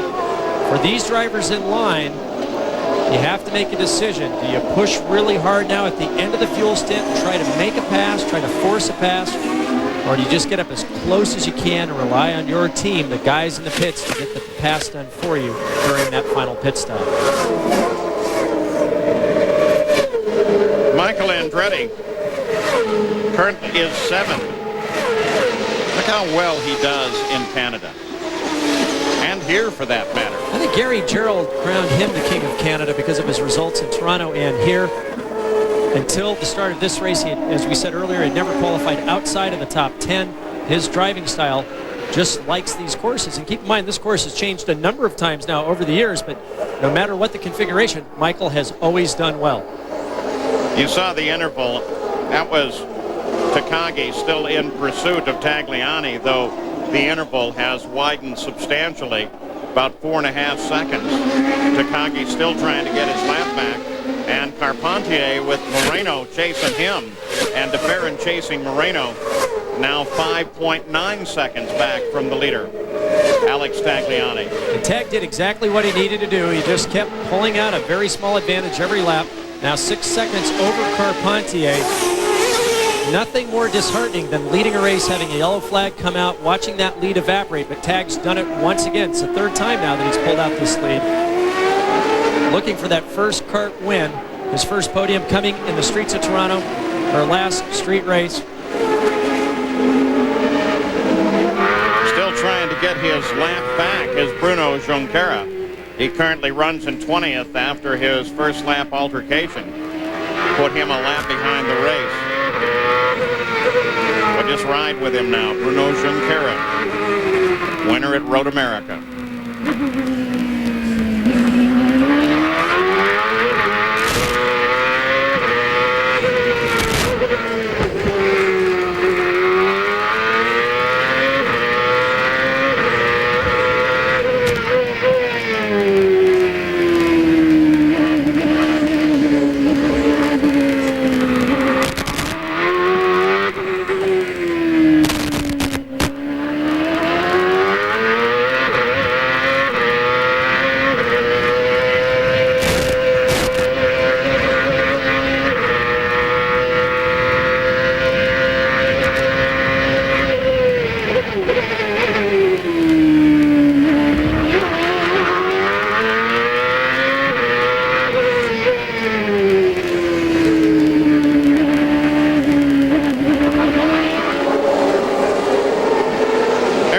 Carpentier still with Roberto Moreno working on him. Sure, there are some very anxious folks in the players' pits now, Gary, as they see a 1-2 finish as possible. Oh, on that first round of stops under yellow, everybody pitted at the same time. We just checked with Neil Mickelwright to see if he would split the pit stops here to give the crews a little more room to work and the drivers the luxury of a wide open space. He said, yes, we'll probably stagger it, meaning that Tagliani would be in first, then Carpentier more likely on the second lap. As for changes for Tagliani, they may dial in about a half turn of front wing, trying to improve the handling characteristics of the car for the run to the finish and possibly his first Champ Car victory. Maybe a half turn. That car is working good. Absolutely. And this is a perfect example of this players team where they knew they had the right personnel. They added Bruce Ashmore, used to direct the development of Bernard Carr's North America for the Champ Car program this year. Tony Sekeli came over from Paul Tracy for Alex Tagliani, so they knew they had all the right people. Tag had 6 DNFs at the beginning of the year. Pat had 5 just because of bad luck and things going wrong at the wrong time. They stayed tough, hung in there. The whole key to this game is survival of being around so that the luck can turn around. And now this team has gained a lot of momentum, and look at them go. You saw Cristiano D'Amato's crew start to lay out. Stop should start here shortly. Gary Gerald, you're keeping an eye on Tagliani. Yeah, and with 2 laps till the scheduled pit stop, we had a radio communication saying that Tag may have had a bad noise in the engine, but Neil Mickelwright answering back said everything is good here, just keep going. Tag apparently questioned again, and they're telling him from this side that the telemetry does not indicate there's any kind of a problem, but maybe a little unsettled business in the mind of the man who's leading this race and has been leading it from the opening green. Yeah, but one of the things that is less monitored on the telemetry is the gearbox, and they're vulnerable here. They're getting beat up a lot, so what could be a drivetrain problem might show up in the gearbox. and therefore not show up on the telemetry. So it's Tagliani, Carpentier, Roberto Moreno, Ford, Toyota. The top three. We'll be right back.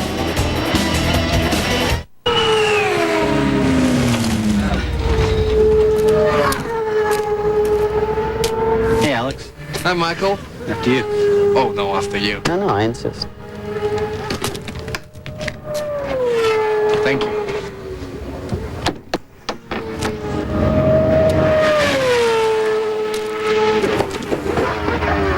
Competition.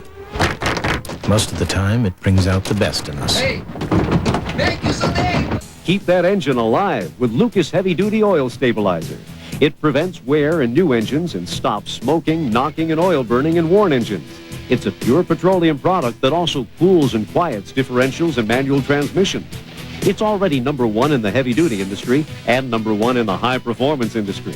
But we actually made it for you, your car, your problem. We just happen to make it good enough for those other guys, too. Lucas, we save you money.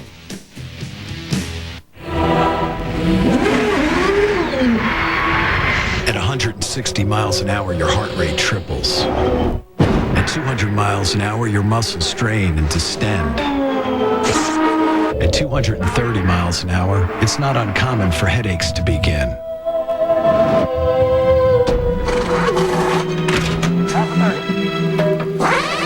And that's just what the crew is going through. Hey, you're clear, you're clear. Boomer, you still think the 85 Bears defense was better than the Ravens? Yep.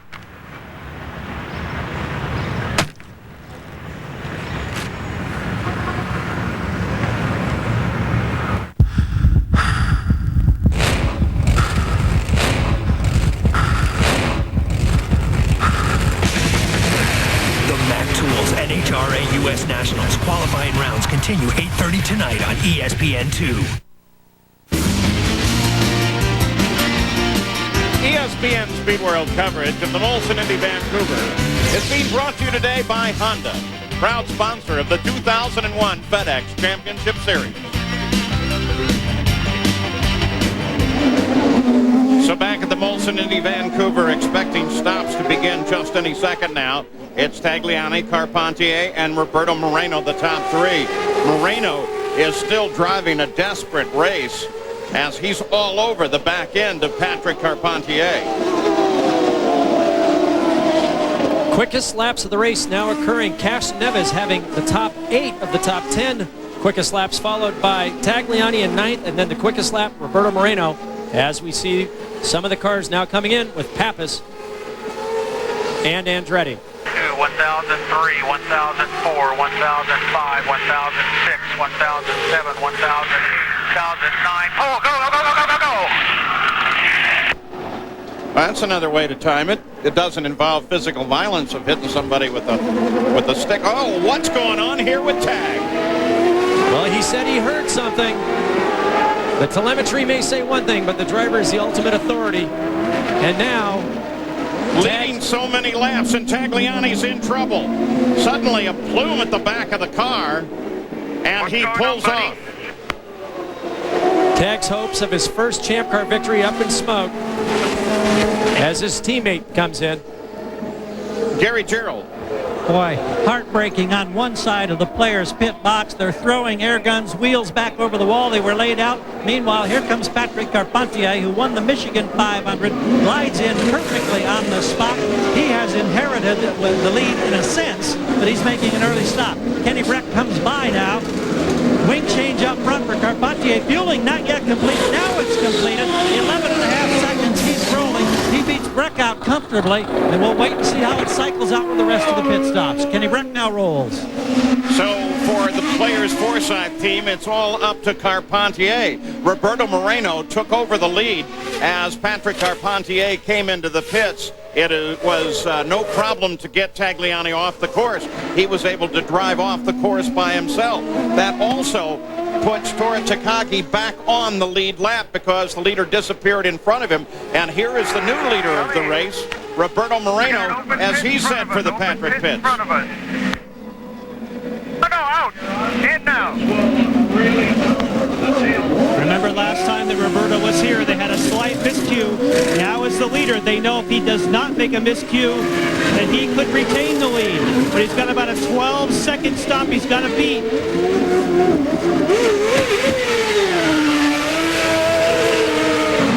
Full course caution comes out. Max Papis is hard into the barrier, sitting in the middle of the track.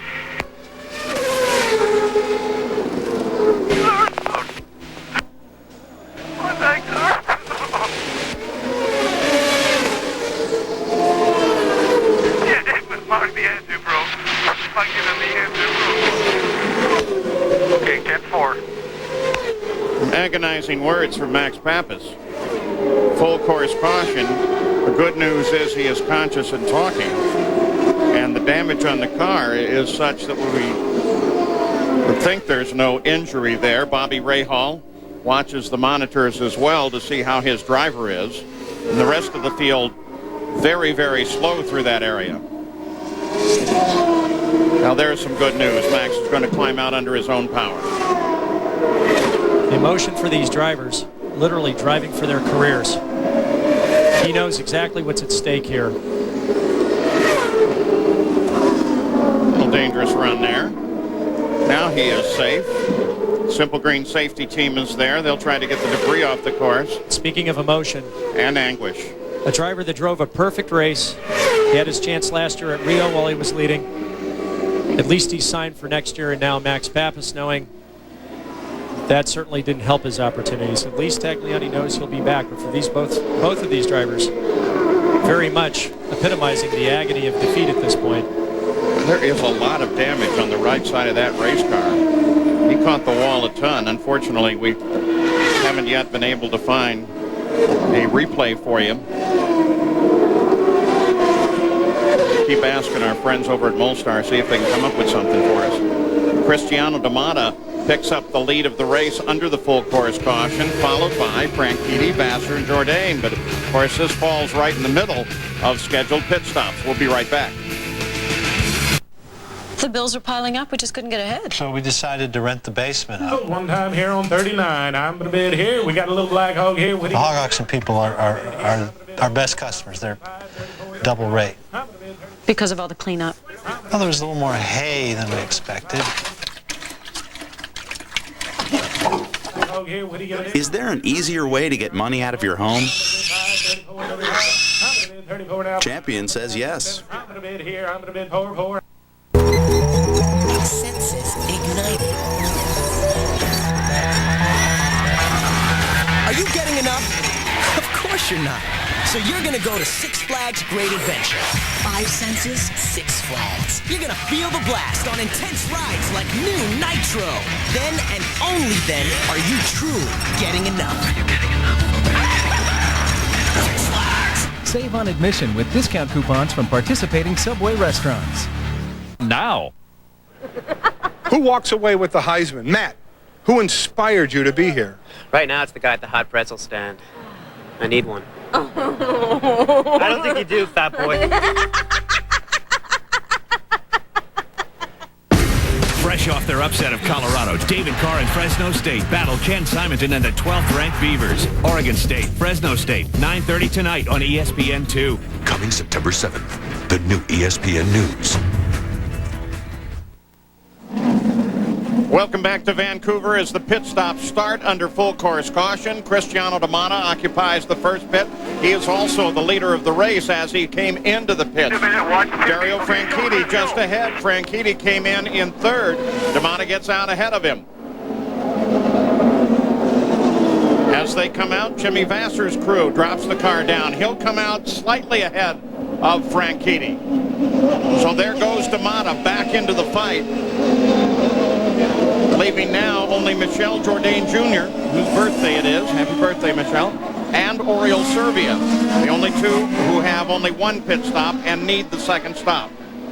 Patrick Carpentier radioed his crew, quite properly so, evaluating the situation. We ended up stopping at exactly the wrong time. He was in the pits as the full course caution came out for Max Papis. They're still trying to clean that debris off of the racetrack. We'll be right back.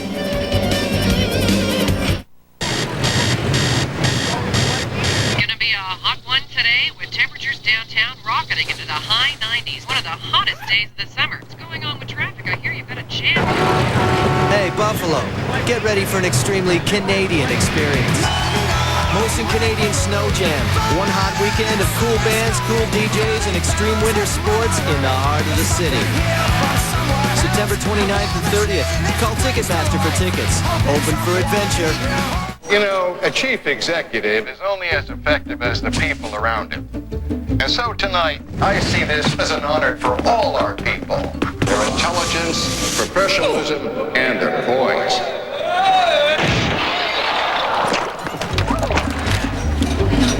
Want to stop rushing to make shipping cutoffs? Did I make it?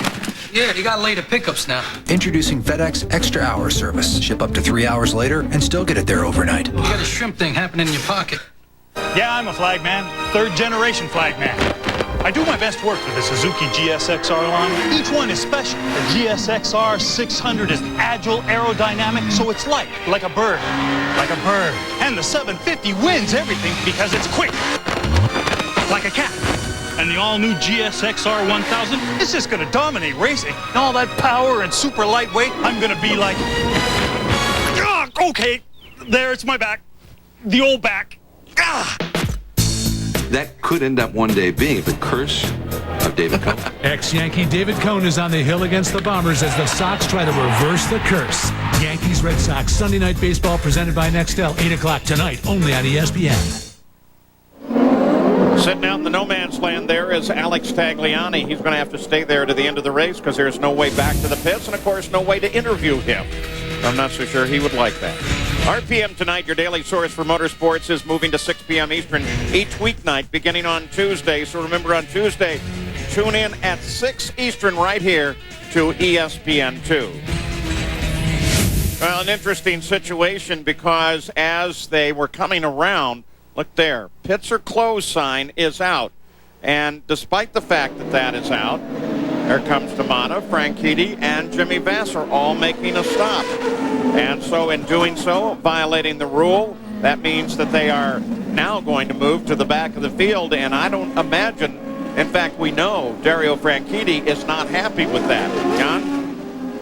Nor is Barry Green. And Barry, what is the situation as far as the pit being closed or not? Well, we're furious. You know, they did the right thing by closing the pit. I agree with that. But, you know, D'Amata's in the lead. We're in second. We've driven a heck of a race all day. Dario's done a great job, gotten from where he's at up into that position.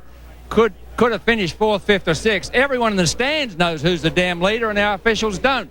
Just an absolute mess.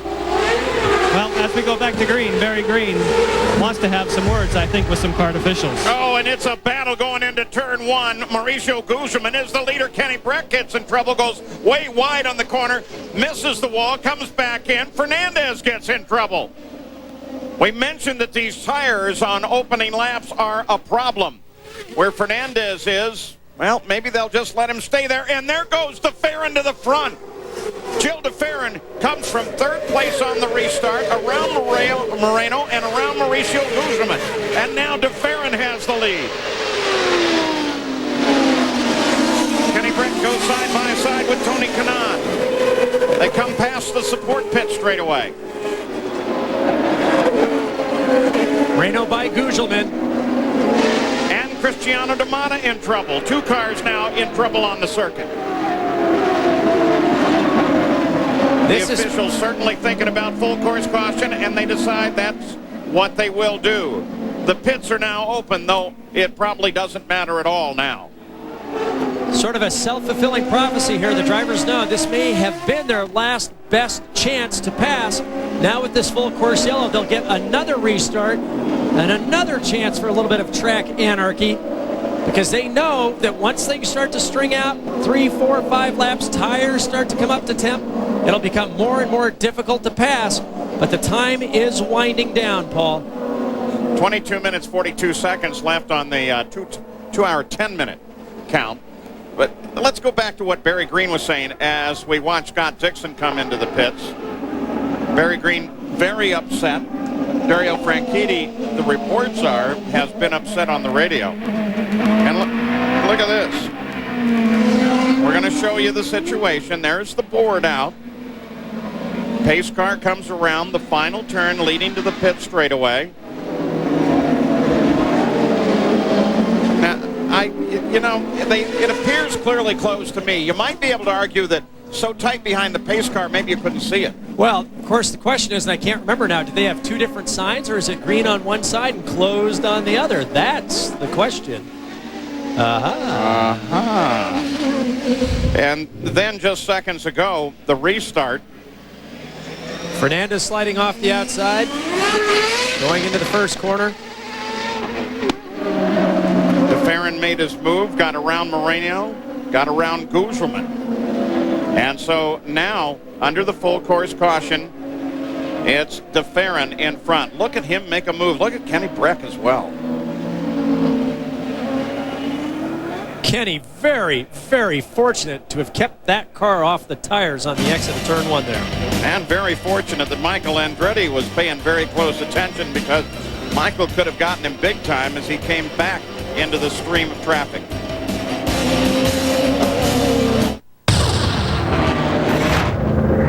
I've been racing for 36 years. There's one thing that I've learned. Racing is all about trust.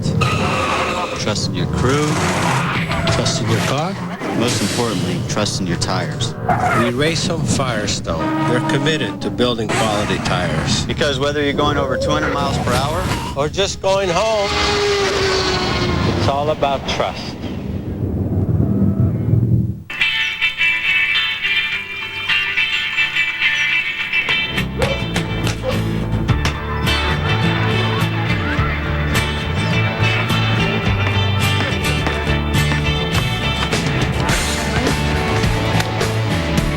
Some kids think smoking weed makes you cool. What about those who think you already are?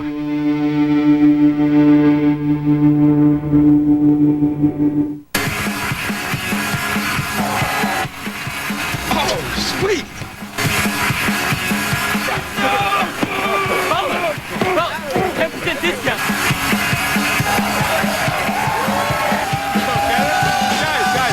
Sorry, you're not the game day band. We are the game day band. And we're back. College Game Day, presented by Discover Card. Saturday mornings at 10:30 on ESPN. Like a lot of organizations, ESPN was having trouble with their carpet. So they had me install a more natural surface. This grass we install is the best. It's a good Bermuda. No hot water on that, okay? Yeah, that'll set the stain. It lays down very, very pretty. Still to come on SportsCenter the rest of the night in the NBA. Wherever you are, I mean, there's nothing more beautiful than grass. When it comes to baseball rivalries, there are none bigger than the Red Sox and the Yankees. Tune into ESPN for Sunday Night Baseball. Presented by Nextel tonight at 8 Eastern as the first place Yankees visit the slumping Boston Red Sox.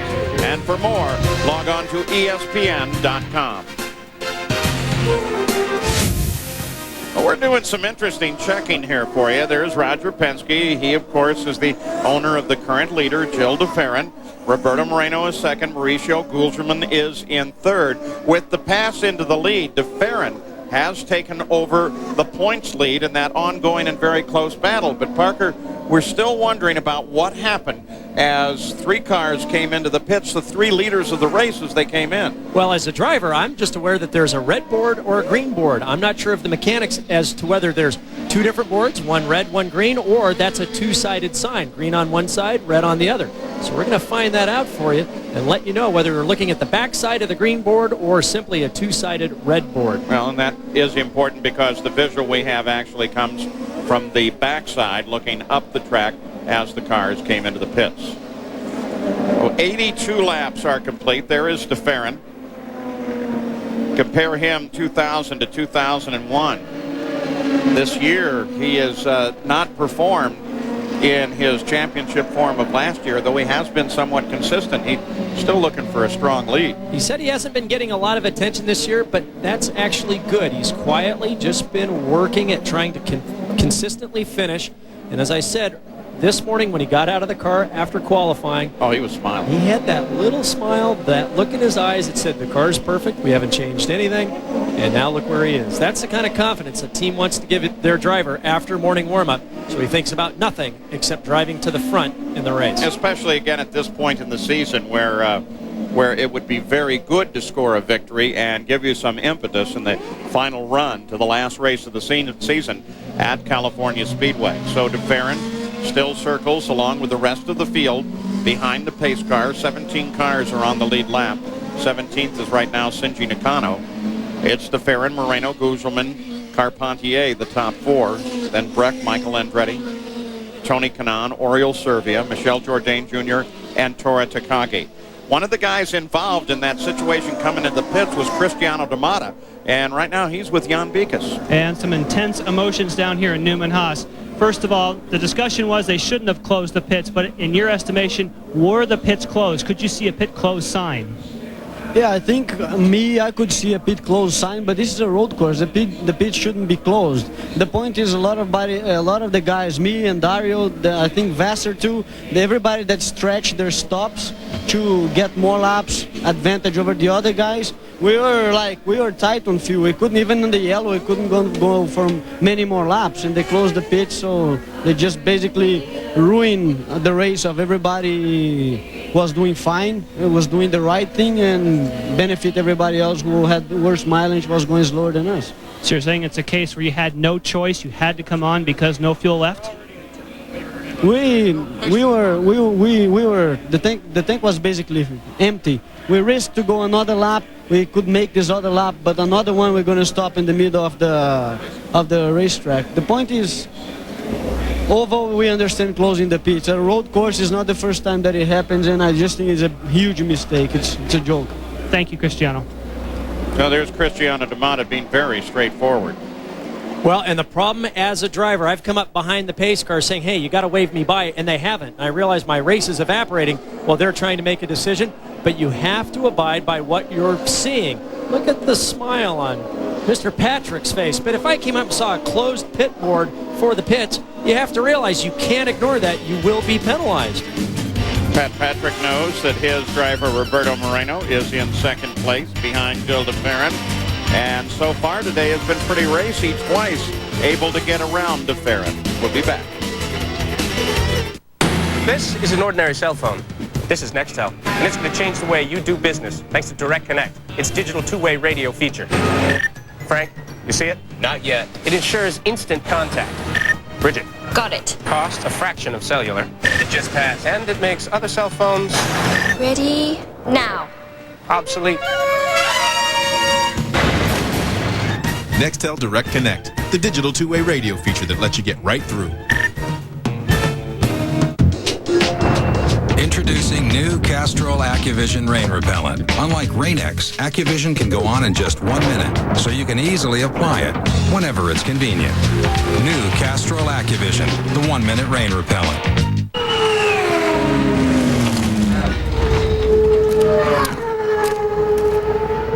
Hey, Alex. Hi, Michael. After you. Oh, no, after you. No, I insist. Thank you.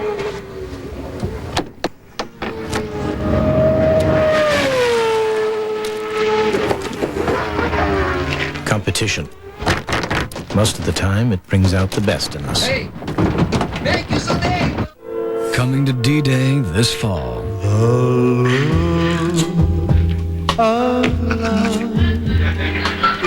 Why are you looking at me like that? Because I love you? No, I know that look. This is not that look. Maybe it's a look of gratitude. Well, yeah. Could be that. I wouldn't recognize that. A new comedy, according to Jim. D-Day Wednesdays this fall on ABC.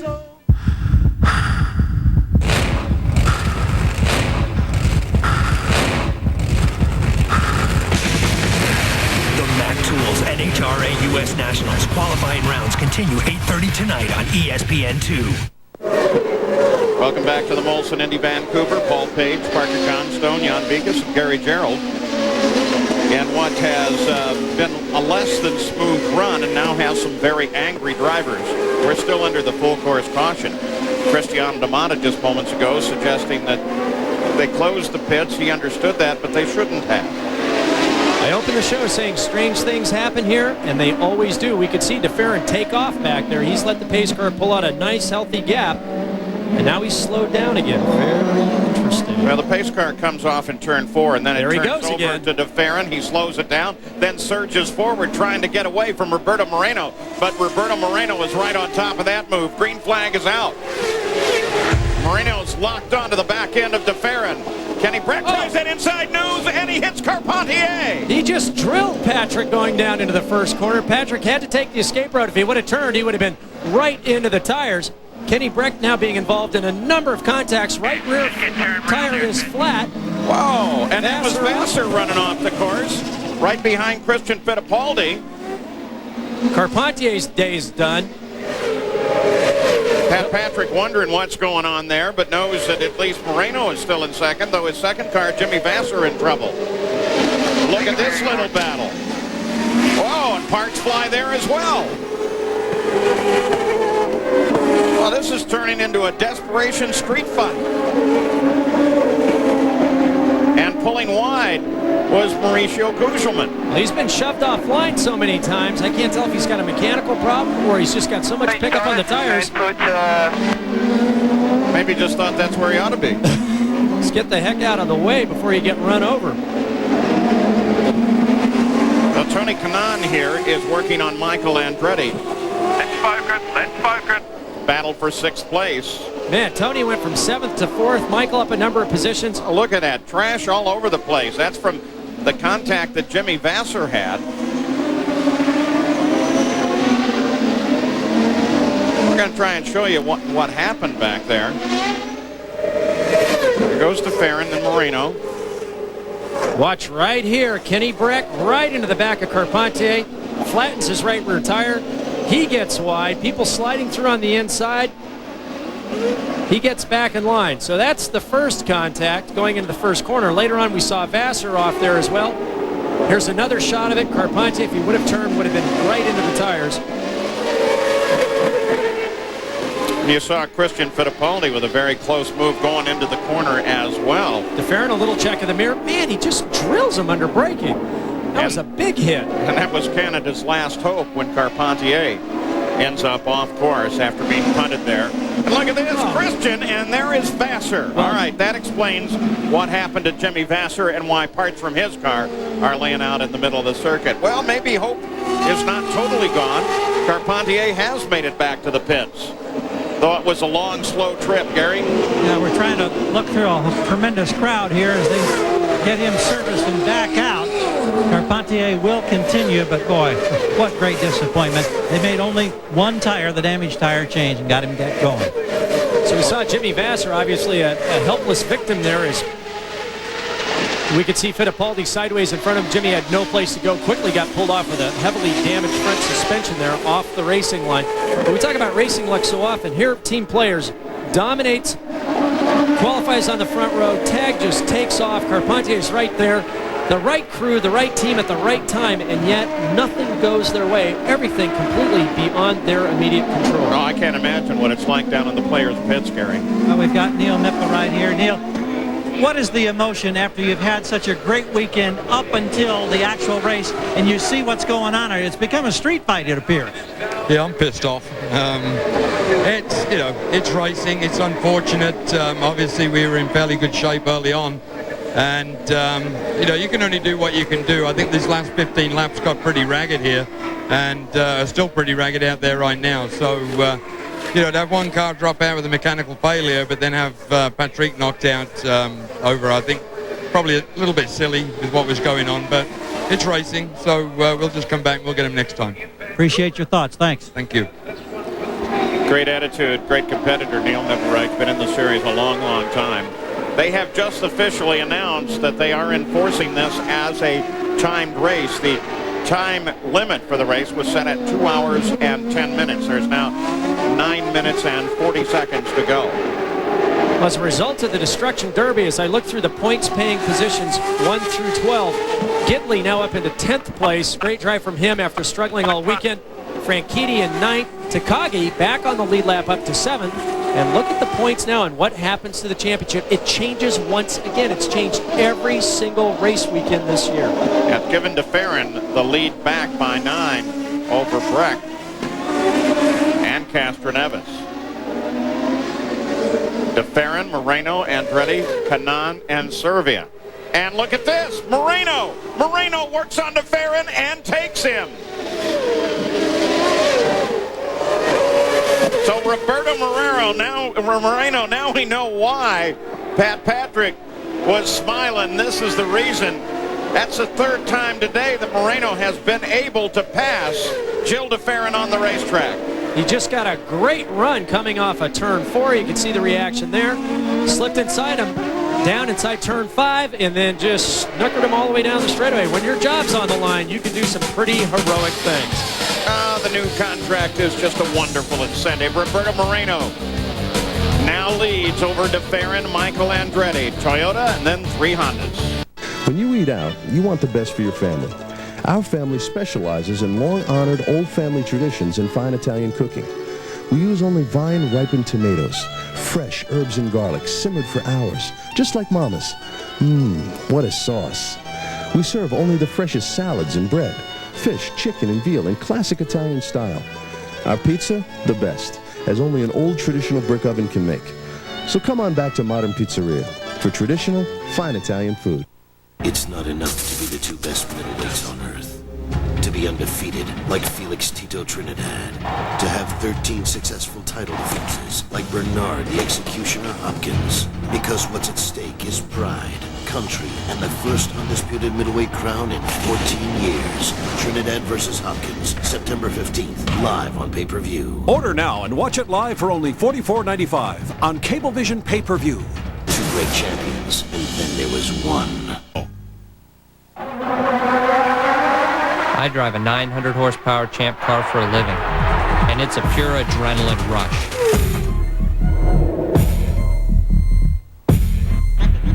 Before they start the engine, I have to be securely buckled in. Whether you drive one of these or one of these, always use your seat belts. Make sure that your passengers do too. Knowing that you and your family are safe is the greatest adrenaline rush in the world. Back in Vancouver, there's the leader. There's second place now. Roberto Moreno just totally smoked Gil DeFerrin to take the lead in these closing minutes now of the Molson Indy Vancouver with just a very few minutes left to run. Moreno struggling as a substitute driver for years. Finally got the ride with Pat Patrick. Had his breakthrough win at Cleveland last year. And now looking for win number 2 on the streets of Vancouver. DeFerrin understands, though, having been at this a very long time, he's not going to risk anything trying to hunt down Moreno. Probably realizes he can't. So all he's going to do is make sure right now he's got a 5-second gap back to Michael Andretti. He's going to try to maintain that gap, drive in a very consistent fashion, try to collect as many points as he can. And there's Michael Andretti, 3rd place. Michael's been on a tear all day long. Michael, he's very, very good. No mistake. In the streets of Canada. Yeah, at least we are too quick to forget Michael Andretti drives particularly well on street courses, drives exceptionally well in Canada, and has incredible good luck up in Canada. And that last lap, he took a second off the interval to Gil DeFerrin, knocked it down now to 4 seconds. And if he keeps up this pace, DeFerrin's going to have to do something fairly quick here as Tony Kanaan now trying to maintain contact with Michael Andretti. Oriol Servia not that far behind, only another 2 seconds back. Another young driver looking for a ride next year. Very, very talented. And then it's Jourdain on his 25th birthday. Takagi, Breck, Franchitti, and Gidley rounding out the top 10. Pat Patrick watching, hoping Jan Beekes is there with him. Mr. Patrick, it's okay. When DeFerrin got by you, did you think you might be in trouble for the win? I thought so, but we knew that Roberto passed him twice before. So it's just it's war out there. It's demolition derby almost. It is. Now, I have to ask you a difficult question. Is Roberto driving for his job? Do you know if he'll be with you next season? That decision has been made yet. Thank you, Pat. All right, you say it. Good. Nice work there, Jan. That's a brave Jan Bikas asking that question. And got a nice smile from Pat.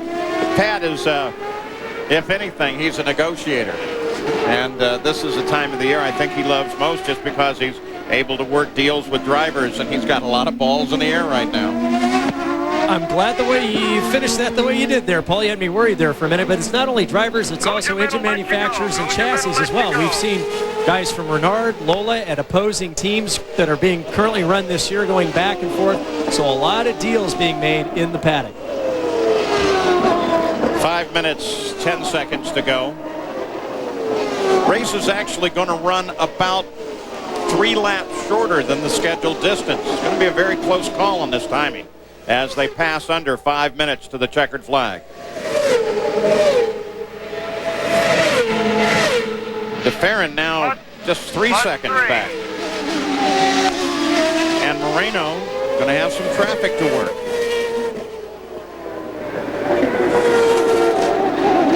Coming up behind Mauricio Guzman, but remember Mauricio is one of those drivers that's been trying to extend the fuel range. He's got it leaned way back. So a significant number of horsepower down from your leader, Roberto Moreno, probably running as much as 200 horsepower down with the sort of fuel mileage he's got to get in order to make it to the checkered flag without stopping again. Guzman currently 15th. You ride now with Bruno Junqueira. That's Christian Fittipaldi. And Gidley just ahead. Moreno was able to get around Mauricio Guzman without any incident. So he has clear sailing once again.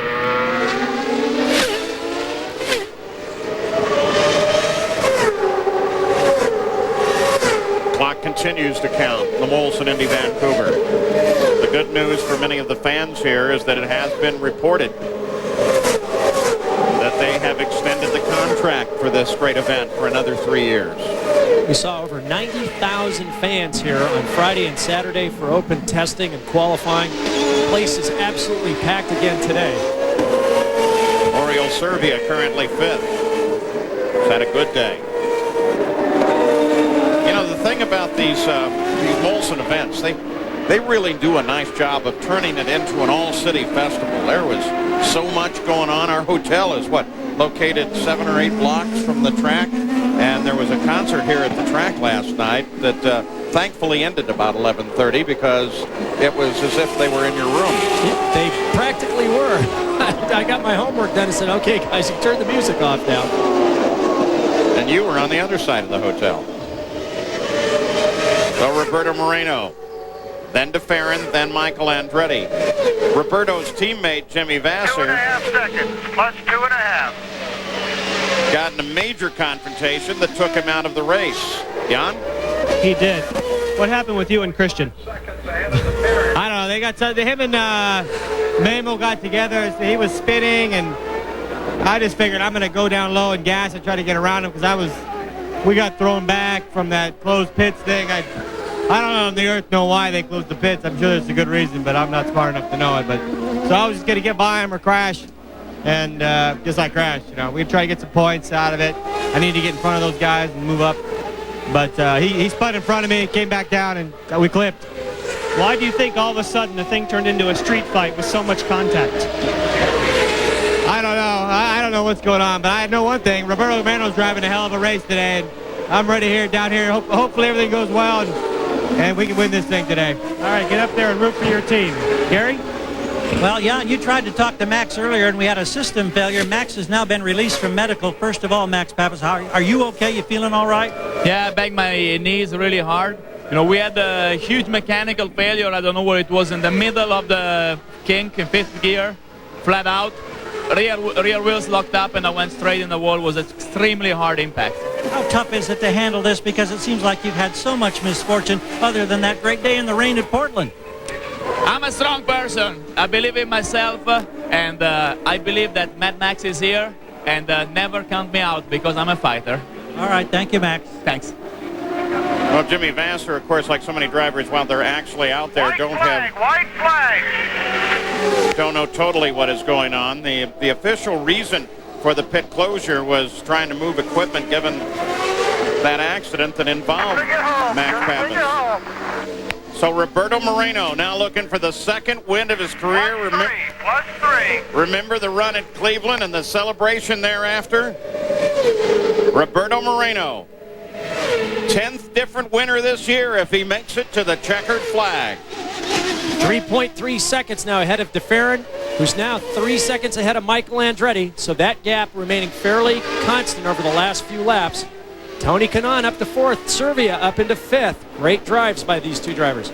In fact, the only contest that may come to the checkered flag will be between Servia and Michel Jourdain Jr. and Tora Takagi. It's about a three-way rounded-off fight for 5th place.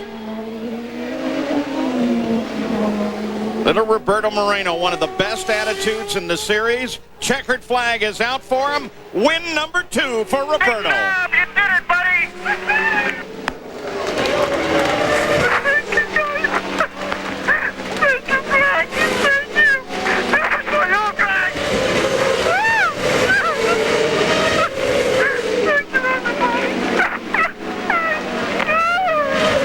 That is the 27th win for Patrick Racing. I think I've heard more crying on the radio today than I've heard ever.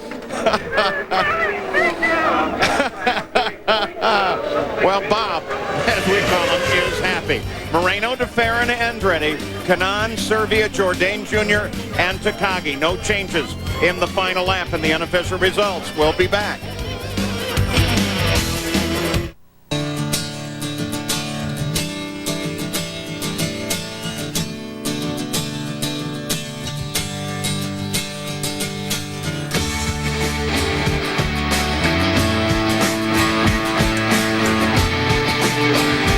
Sometimes getting completely lost is the best way to find yourself.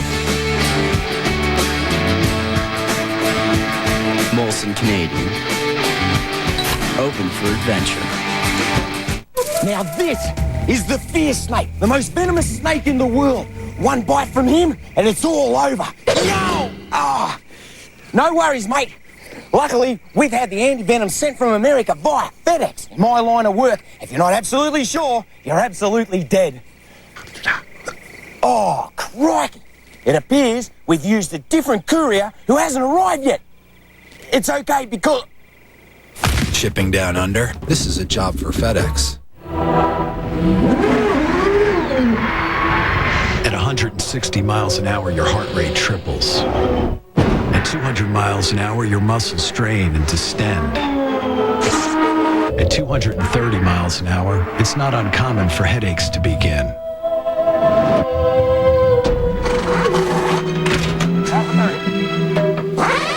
And that's just what the crew is going through. Hey, you're clear, you're clear. Yeah, I'm a flagman, third-generation flagman. I do my best work for the Suzuki GSX-R line. Each one is special. The GSX-R 600 is agile, aerodynamic, so it's light, like a bird. Like a bird. And the 750 wins everything because it's quick. Like a cat. And the all-new GSX-R 1000 is just gonna dominate racing. And all that power and super lightweight, I'm gonna be like...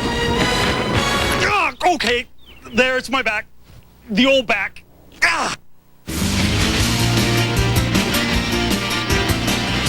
ESPN Speed World coverage of the Molson Indy Vancouver has been brought to you today by Molson Canadian. Open for adventure. And by FedEx, proud sponsor of the FedEx Championship Series. Roberto Moreno knows how to celebrate. There's been a lot of celebrating going on here. Donuts up at the head of the pit straightaway. Oh, baby.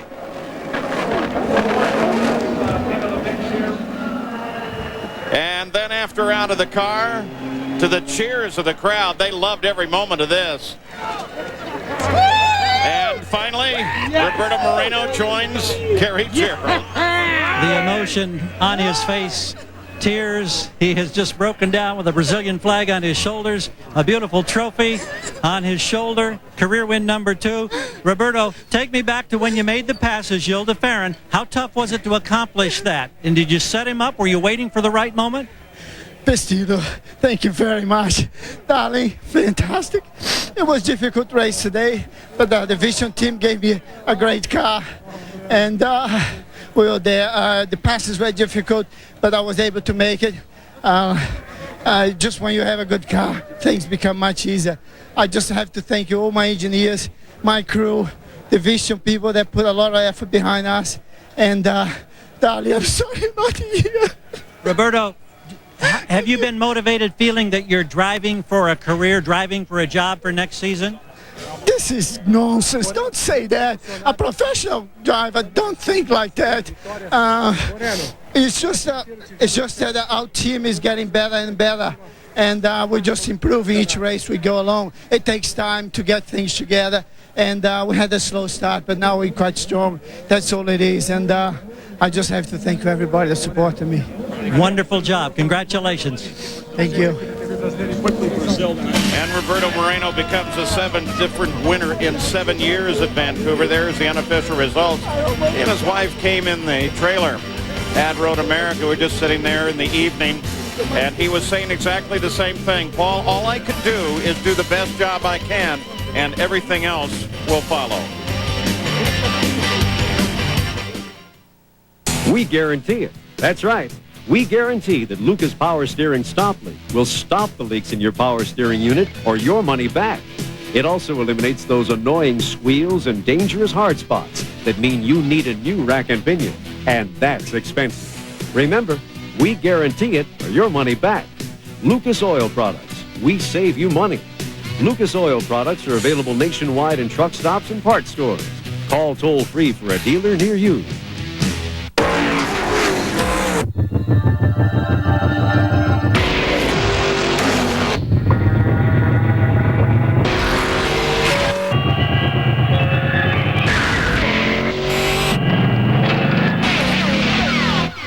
Who'd you expect? Bob Dole? Follow Mark Martin and the Viagra racing team this season. Get to your doctor for a checkup and find out if a free sample of Viagra is right for you. And for more information right now, race over to Viagra.com. To you, it's a PC. But to your kids, it's a laboratory, a museum, or a rainforest. The compact Presario 5000T with Intel Pentium 3 processor. It's a place where your child can explore a world of ideas. And it's just $839. Call 1-800-331-4120 today and get a free compact printer and $50 instant rebate. Hey, why just take your kids to school when you can take them farther than they ever dreamed?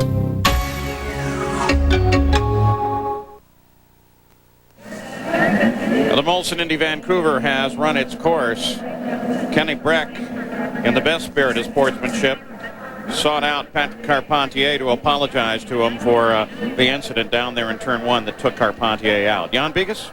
And with his teammate Tagliani and Alex, I know it's got to be so frustrating just dominating the race and then a mechanical failure. Any indication it was coming?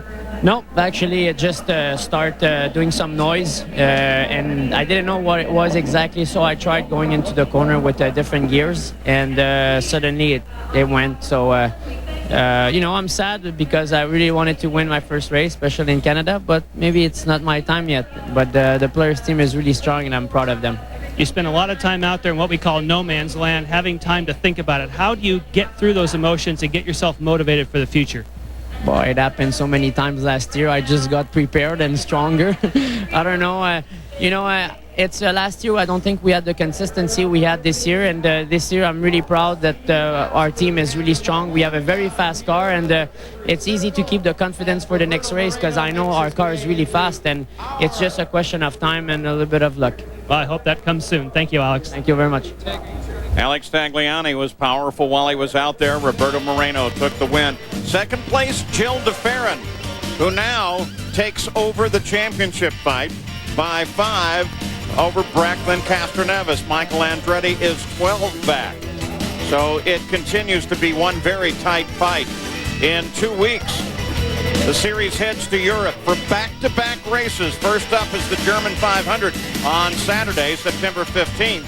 And then the next week, the series moves over to jolly old England for the Rockingham 500. Both tracks are ovals, and both races can be seen live on ESPN at 7:30 a.m. Eastern Time on the 15th and the 22nd.